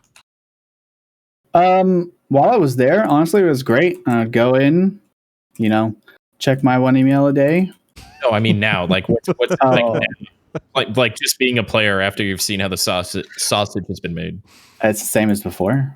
Really, it didn't change your. You didn't get to find any secrets out that you, or are you just keeping that to yourself? No, I mean like Okay, well, anything I knew. I got a red ring. I finally got an enhanced strap. Holy fuck! I'm sorry. Shit. Only Pry though. It's only Pride, but it finally happened. I wonder Congratulations. if they increased the drop rate. I got one last week, my first one also. No, the drop rate's reduced because of the event. Yeah, you gotta stick to your guns there, Potion. No. The enhancement drop rate is separate from that, all right? If you get one, you get a fair shot at it. Fuck. Okay, anyway, I'm sorry. So it's exactly the same. You don't get like frustrated by something in the game and go, well, because of this knowledge that I have, I know that I'm turbo fucked and this is never going to change. Or something like that. I don't know. I feel like I'd get those feelings all the time. It doesn't change. You're assuming I know anything more than you guys. Like, what aren't you telling us? Like the stuff I knew was like, publishing schedule. Like I knew Guardian was gonna come out, but she's already out. I knew like Dragon release date before people knew. Like I knew irrelevant stuff. Did you ever manipulate the market with information about patches before they became public? I'm not like that dedicated in like or care enough, but like when I saw Manos coming and like knew when it hit, I was like, okay, I'll just buy my supplies a little bit early. So yeah, I did a little bit. Oh, got him. Whoa. We found the real manipulator. Yeah, exactly. Where are my billions now? Jesus. I did a little bit, not gonna lie. You know if Blade is innocent or not?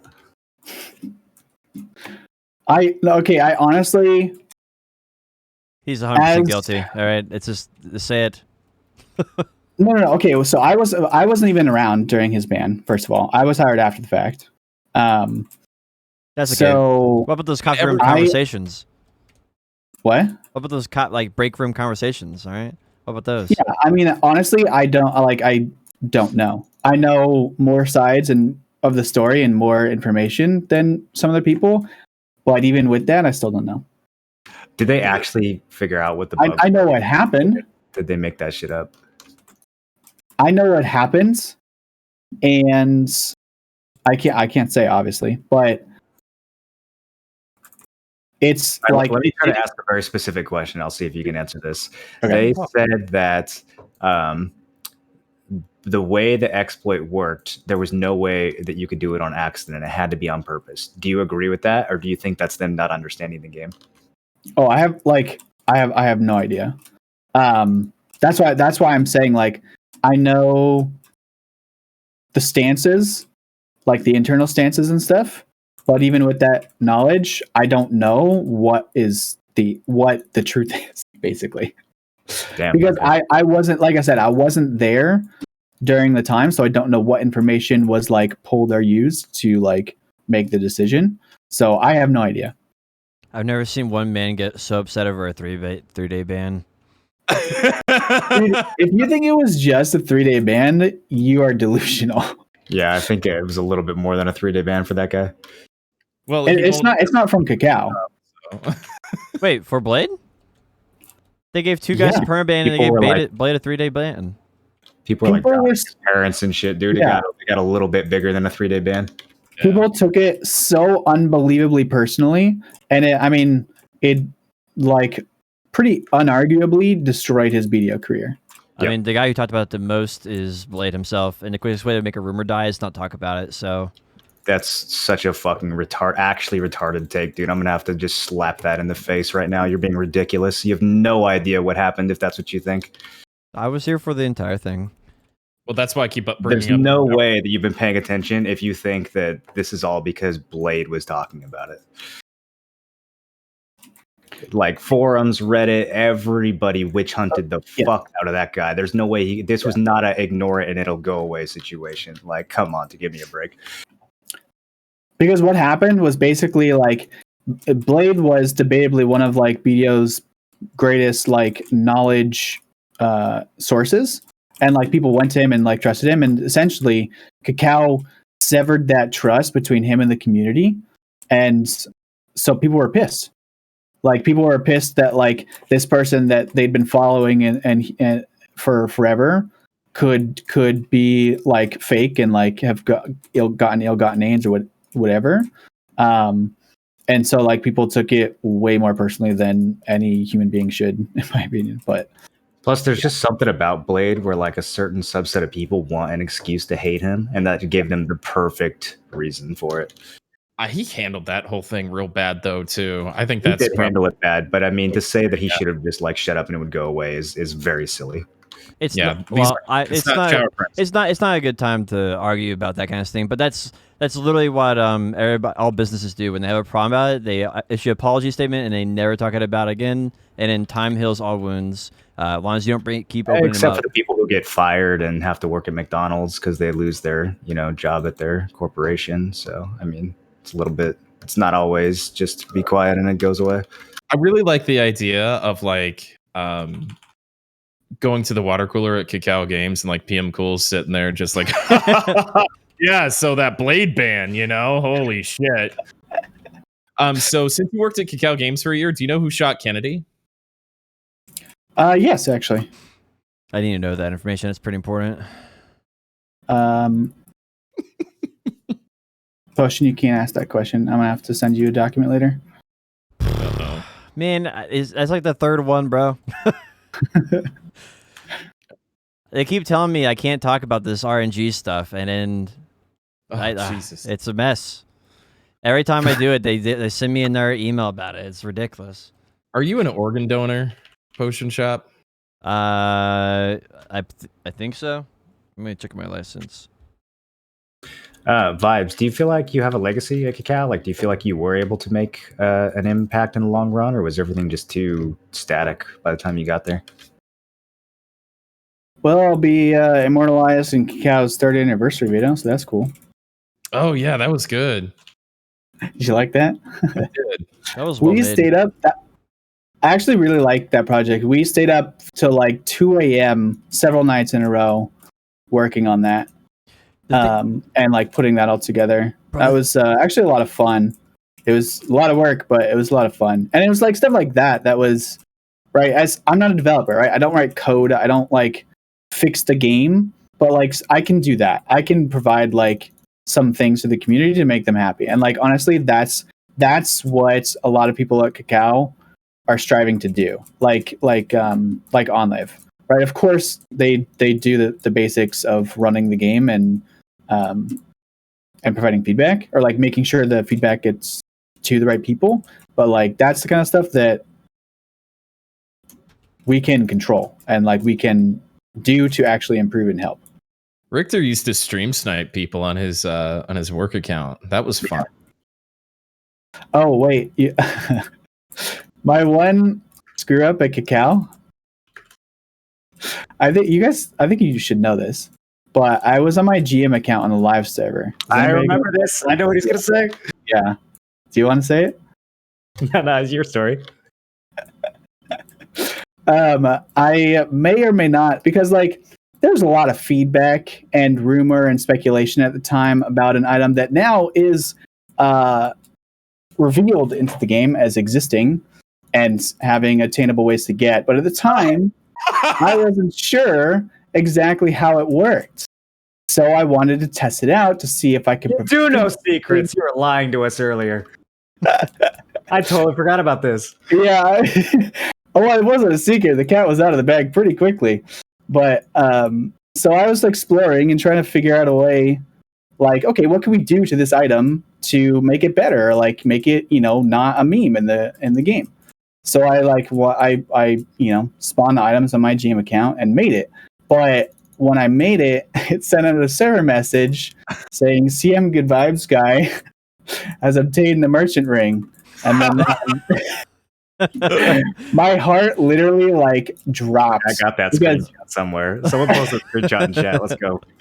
my heart dropped. I was so terrified because like obviously that's scream. It's not like I didn't mess up the economy or do anything like drastic, but like you know that was for sure my bad. Definitely a lot of eyebrows got raised. Yeah. But I was saving grace was it clearly said CM Good Vibes guy. Yeah. So at least I didn't like make my GM character the same as like my actual character. Then it would have been super sus. But Was yeah, that that was fun. was that the one ring that they talked about that existed at the Heidel Ball? Was the one that you created on your CM account? It's the only rich merchant's ring to ever exist. Hey, you know what? It probably is. There's your legacy, bro. There's my legacy. There you go. In terms of actual like meaningful impact, no. I mean, I could count. I think I did more outside of Cacao than I did at Cacao. I think you did too. That's true. It's sort Thanks of like for making me realize that. I feel like what it was is like they bought a tool, right? They bought like a new tool that they can use, and then they just didn't know how to operate it at all. And so they hired you, and you had all this crazy skill set for making PvP tournaments and like making things hype and interesting and all that. And then there's like, all right, go sit over there. You're like, what was to do? Like, just make sure you check your email. All right. Yeah. Yeah. So. Well, so that is part of why I was brought on, right? I was brought on to do the streams, which we did do for a bit, and then Shadow Arena happens, and that's where I'm going to end that story. But yeah, basically, originally I was brought on to do those community event type things and esports and things like that. But I'll just once again say. Well, and it was a good stepping stone for you, right? Because without that, you know, that gave you a huge leg up on getting into TSM. So, what was the catalyst for you finally leaving? Well, basically, I was brought on. Basically, what I just mentioned, which was I was brought on to do like esports and community events and things like that. And obviously, I'm passionate about esports and like PvP and BDO, given how I ran BDO esports, but. Essentially a change in direction for the company. Yeah. Essentially. Yeah. They were like, yeah, never mind. And so I was like, okay, well, since I wasn't making any headway I wasn't making the headway that I wanted to. I didn't see any potential growth of the company. At least not any like realistic growth that wouldn't require me to be there for like 30 years for a promotion. Yeah, to be clear on that, just so that doesn't sound bad, that was related to the PvP that you were interested in, right? Are you talking about what do you mean? I'm just asking for clarification on that statement. Like, are you talking about progression in the company, as in like what your goal was and what you wanted to obtain through working there? Just he's talking about promotions. Yeah. Yeah, I'm talking about like career wise. Like, I honestly didn't see the path from CM. Like, I didn't see the next step. I didn't see what I was working towards. Air. Sorry. Yeah, you could have worked on Air, dude. Yeah, the PvP could be insane. I did. Yeah, that was because I mean, Cacao. That's the other thing is Cacao's publisher. They have other games. One of them is out now. Guardian Tales. Yeah, Guardian Tales. Dog shit. So like, yeah, there was other stuff to do and other stuff to work on, and ultimately, I was going to be like, you know, an air salmon and things like that too. But yeah, there's other stuff, but even still, like, I didn't see the point was in the company. I just didn't see that much upper growth. So I was like, I started looking around, and I wasn't able to do like the esports that I wanted to. At BDO, even though, you know, the joke's on me for trying to force an esport ready game. But but yeah, that was pretty much it. I was like, flaws though, like BDO does have esport potential. I think those tournaments were really fucking hype, and like TwitchCon was amazing. Like, it all went really well. They just decided like, fuck it. Yeah. I think there's two sides to that though. There's the Pearl Abyss side, and then not aligned with the Cacao side, because Cacao side is marketing, right? So they could say, hey, these things are going so well, we need this, this, and this, and then Pearl Abyss is like, well, we're not going to do that, and then that just immediately throws a huge wrench into that entire plan. Potion Shop, you are the strangest person to me, in a really positive way, but like I don't know, like, did you like work at Pearl Abyss secretly or something? Like, He's where a very did these things man. come He's got from? very, very confident views on things. Well, It's just how do amazing I to say me. this? You guys sat in a car together. I mean, we sat in a car together. My entire goal with streaming BDO is to make BDO better. That is my only goal. Oh, you poor thing. That is my only goal, is to be something that people can use to make the game more fun for them. And that has many facets, right? Some of that is being entertaining on stream. Some of that's taking their feedback and giving that back to Cacao or Pearl Abyss when it's appropriate. And part of that is understanding how Cacao and Pearl Abyss work together, and understanding how much of an impact I can make there. Because if it's not worth my time, I don't want to do that. So I've done everything in my power to learn every single facet of that company, including their $200 million loan that they got. And like a lot of our stuff that is very, very important for their company. And I've been trying to keep up with all that so I can make sure that I have the best edge possible. And the quickest way to know if something is right or wrong is to state what you think is correct, and then get swat down if you're wrong. And if you're right, then you confirm your bias, right? And it's the fastest way to get anything done, really. And so I get stepped on a lot because I put my opinion out there so I can find out if it's true or not, because I want to move on to the next thing. And that allows me to learn a lot about how Cacao Games runs their company and how Pearl Abyss runs their company. And so You'd be such an insane doctor. That's the viewpoint that I kind of take when I go into these things. So, but that's So you're saying we shouldn't feel bad about smacking you down because that's what you're looking for? Well, I'd like it to be let me down gently. That'd be nice, but Woo.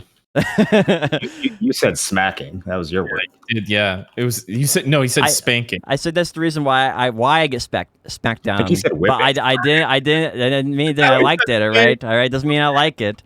I'm just saying it's why it happens. So You just said you liked being spanked.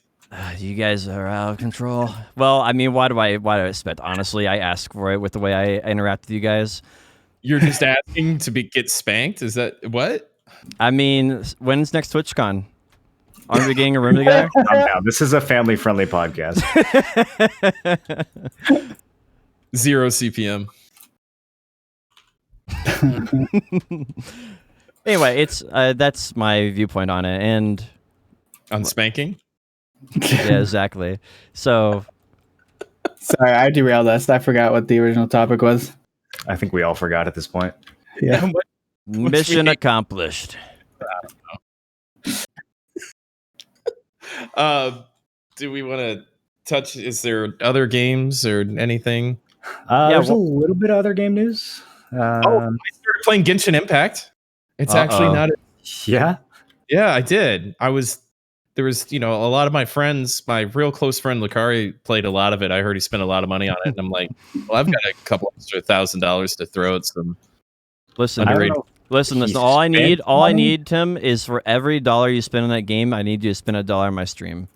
All right, and then I'll get to a drunk stream, and you'll have a good time too. How about every dollar I spend on that game, I put 10 cents in your stream. That will also be very good for me. So let's do that too. I'll do that. I don't know. It kind of plays clean. I'm not too far into it. It's a good game. It's actually artwork and shit doesn't bother me. I'm interested to see the gacha model. Honestly, I really want to see how that all works and how drawn to spending money I am. I play games like that every once in a while. I played Guardian Tales to see if they could get me for some cash, and I spent like $30 or $40. And then how I felt afterwards, I didn't feel too good about it. Same with Raid Shadow Legends and stuff. So I really think that's you pick up a game knowing that it's built to get you to spend money and see if you still spend money on the game, right? So isn't it like Breath of the Wild? That's what I hear. It does. Yeah, it feels and looks like Breath of the Wild quite a bit. except for all the characters are a little bit younger. Yeah, a little more. Well, there's a Monk few of them events. that are Monka TOS young. Yeah. That's why I can't play it, dude. Everything about the game, other than the art, looks really interesting to me. But I just can't get past that weird pedo weeb shit, dude. I just can't do it. I totally agree, bro. I can't. You should follow Bolt on Twitter. I can't wait for some gacha games to come out that are not 8-year-old anime girls. Like I will be the first person to hop on board and lose all my money. But I just for whatever reason, those two things always go hand in hand. Raid is the only gacha game that doesn't look like shit. After I played Vikings, I actually want to get back on Raid. There are like parts of that game I actually kind of like. What game was that? I was talking Raid Shadow Legends. Vikings, or what was their thing? Yeah, we're not going to talk about Vikings. Don't worry about it. Okay. Mara, what are you up to with these games on the horizon? Does anyone know why Discord is taking up 30% of my CPU right now? Probably because there's 4 Is cameras. it just because of the video calls? Does it really take that much? I'm lagging like crazy. You gotta use the hardware encoding or hardware acceleration, whatever it's called. It'll run your GPU. All right, well, anyways, so other games. Put your OBS in performance mode and it'll fix it. You'll do way better. That's what I have to do when I do this. All right, I'll figure it out later. But so all of this, I guess a lot of this could wait till next week, but the first week in November, there's a lot happening. Mostly indie game stuff. A lot of people won't care, but Bless Unleashed is having a beta test, I think, on the 4th or 5th. Oh. And then the next Fractured Alpha is also happening on the 4th or 5th. I don't remember which one's on the 4th or which one's on the 5th. And then Project 99 Kunark is dropping on November 6th. So 4th, 5th, and 6th, there's new shit coming out. Probably will play Bless for one day and play Fractured for one day, since those are just tests and they're not going to be full releases, just to see like how the PC version of Bless is coming along, and how the latest Fractured update is coming along. But then I'm going to be going super hard on Kunark. I'll probably binge that shit for a week or two. Are you going to start? Sorry. Go ahead. Are you going to start a new character, or you still have like? I can't decide if I'm going to push 60 on my druid or if I'm going to start a lizard boy. I might do a little bit of both. I might do a XR monk with you. Yeah, well, I think a lot of people want to make XR characters at start, so that could be pretty fun. Yeah. I feel like you have to play with somebody to be XR since you're red everywhere. You know, kind of power in numbers or whatever. Definitely would be good to have friends who can help you travel. Yeah. I might do that with you. Any Last Oasis plans? Yeah, I've been trying to figure out what the timeline is. So they have the beta branch, but do we actually have a timeline for the wipe? Like I don't know. Because I don't really want to play the Last Oasis beta. If we're gonna do a wipe, I want to do like a proper live server wipe when it's all hyped up. Sure. Yeah, makes sense. Yeah, I'm not sure. We'll have to keep up to date on that. Maybe follow up next week. I mean, I think it's soon. It might be in November, but I haven't seen the exact date for it. I played Call of Duty Zombies, the Call of Duty Warfare Zombies mode. I don't know if you guys seen the hype about that a little bit. I know you guys don't really play first-person shooters, but I'm like really not a big Call of Duty fan. But I'll play Warfare with the homies every once in a while. I had so much fucking fun. So it's like a normal battle royale, except for when you die, you turn into a zombie, and you can like throw a gas grenade. You can leap across the map. You know, it's got like a really cool kit. Like you have a chance to kill other players. And then if you kill 2 players or at least pick up their loot, you respawn as, you know, you're as a human with your kit and a gun. And the last team that has a human on it wins.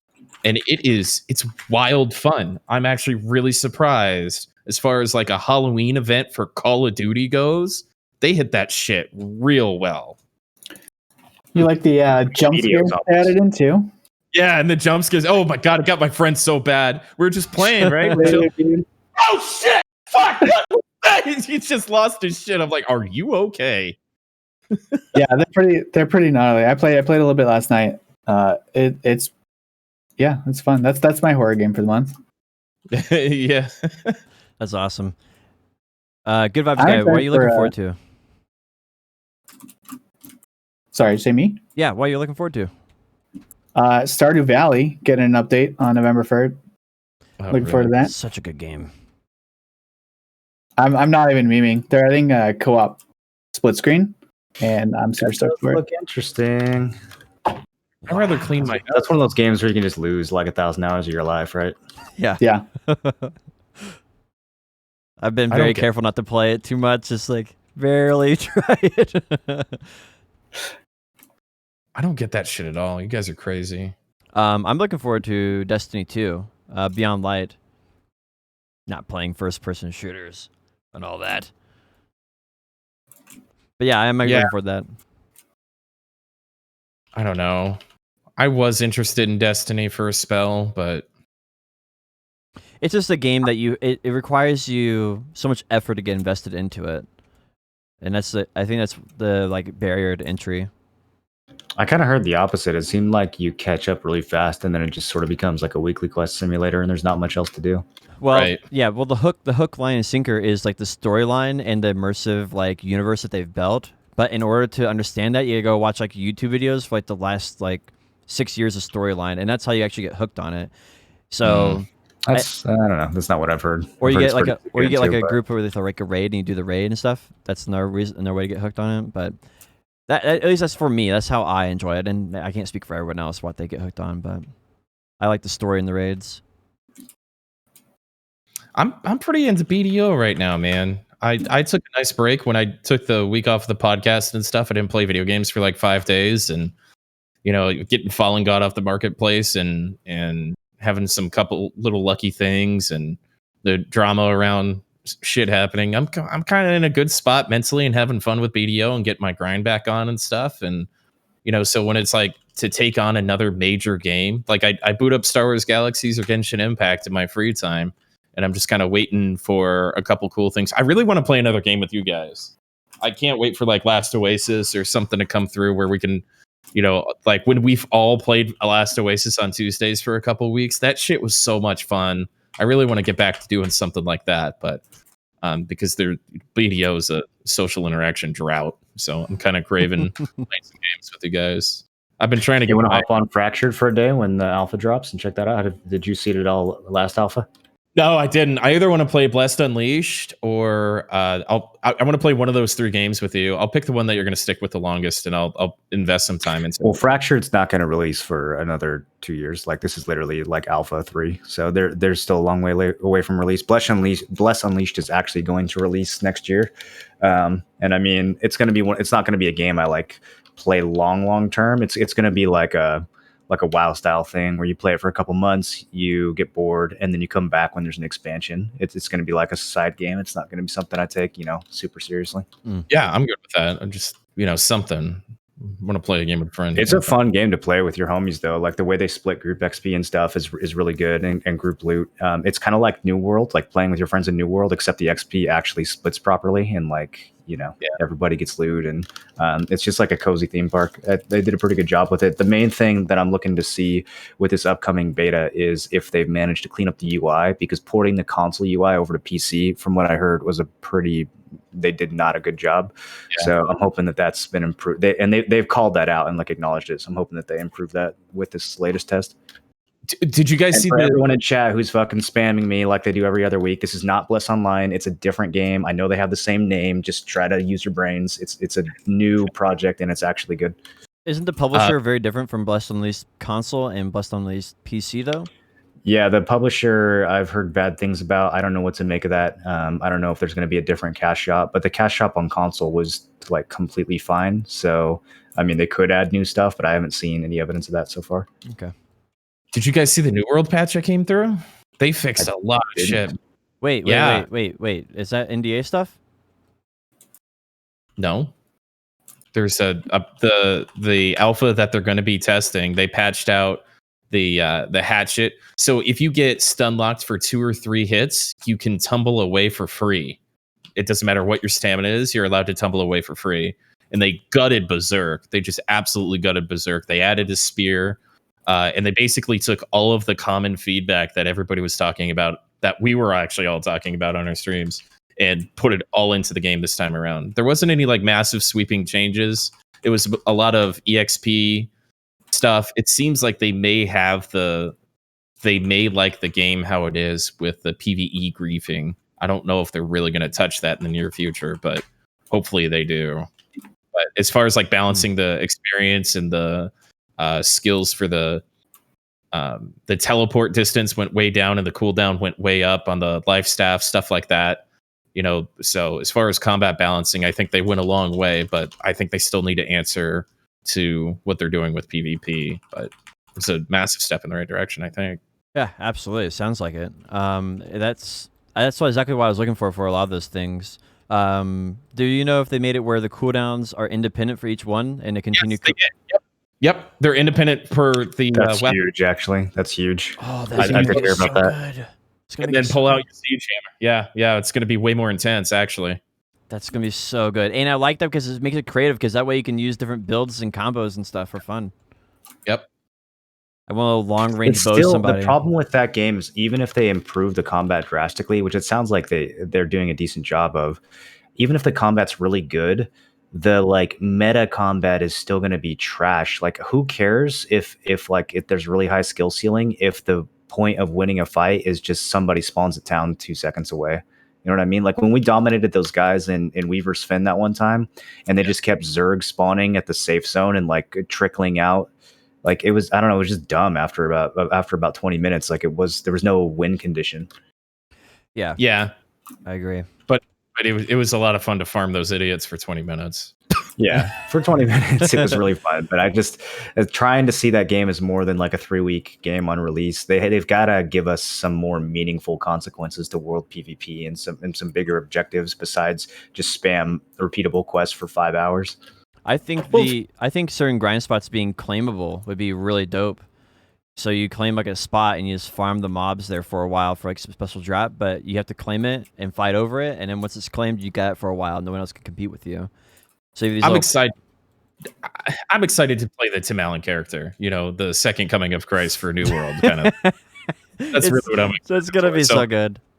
Yeah, that's like the game being whatever it is. I'm gonna be like the villain in that game because I'm not gonna stick with it for a long time. So I'm just gonna go super hard and just see what happens.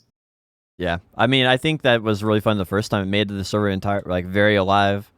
I made it on Scara's YouTube video, man. Like I did something right, I'm so proud of that. I peaked. Yeah, I'm looking forward to that. Do we? They're not going to do another preview for a while, right? Right. That's too bad. Well, hopefully we'll see Agreed. the fruits of the alpha, the closed alpha they're doing, and we'll see that in the next preview. Hopefully, maybe January. Yeah. They're stepping up their social media, their communication. They're taking this. It sounds like that they're really redoubling, especially now that they're going to be publishing. Amazon's going to be publishing Lost Ark. So ever since that announcement's come out, I've seen a lot more activity on their social media and stuff. It could be just that the NDA thing was coming up. It could just be coincidental, but I'm excited to see kind of this big powerhouse of money and influence come in and start fucking with some games that could at least be interesting. So again, I know every time I bring this up, I'm excited about it. Like I'm gonna quit the game, quit BDO, and play it full time. I know it's just gonna be a little bit of a flare game, but I can still be really excited about that couple months I'm gonna play it. Absolutely. And I think the thing that's really encouraging is that they are extremely good at taking feedback, it seems. Like they're one of the best companies I've seen like that. And it doesn't look like they have a good direction for their own vision of the game, but they're really good at iterating on that process, where their current vision is. They're good at iterating on that with the player feedback. Yeah. Well, I think that's about it. Tim, you wanted to give us some outros? Sure. That was episode 22 of Nerds and Words. We got 4 content creators here. We do this every Saturday, 12 p.m. Pacific, 3 p.m. Eastern. So I'm going to take a minute here before we call it a week and give the floor to Good Vibes Guy to plug your Twitter, Twitch, Mixer, whatever you got going on, and let us know what people can expect to find on your channel, where you want them to follow you, or if you want them to follow you at all. Thanks, Tim. You can find me at Good Vibes Guy on Twitch. I sometimes stream. No idea why or what I'm doing, but sometimes I do it. Moreland, what do you got going on this week, bud? You going to finish up Subnautica? Yeah, I'm gonna finish up Subnautica, and then honestly, I'm probably gonna start streaming Project 99 a little early, even though Kunark's not out yet. I'm playing it every night off stream, anyways, so I'm probably gonna be doing more of that. The website is so close. I really recommend if you guys are subscribed, go check out the beta. We put a ton of improvements on it. It's really there's a lot of features now where you can like toggle materials on and off, and it's becoming super useful. So I'm gonna keep working on that a bit too, and hopefully have a public release soon. TM. But yeah, finishing the hardcore Subnautica run, Project 99, and then I'll just kind of be doing BDO casually. I'm getting into more of the like AFK, processing, cooking sort of side game stuff so I can still progress while playing other games and kind of just getting back into live skilling and solving that part of the game like I did back in the day. Did you have fun on Siege last week, Marlon?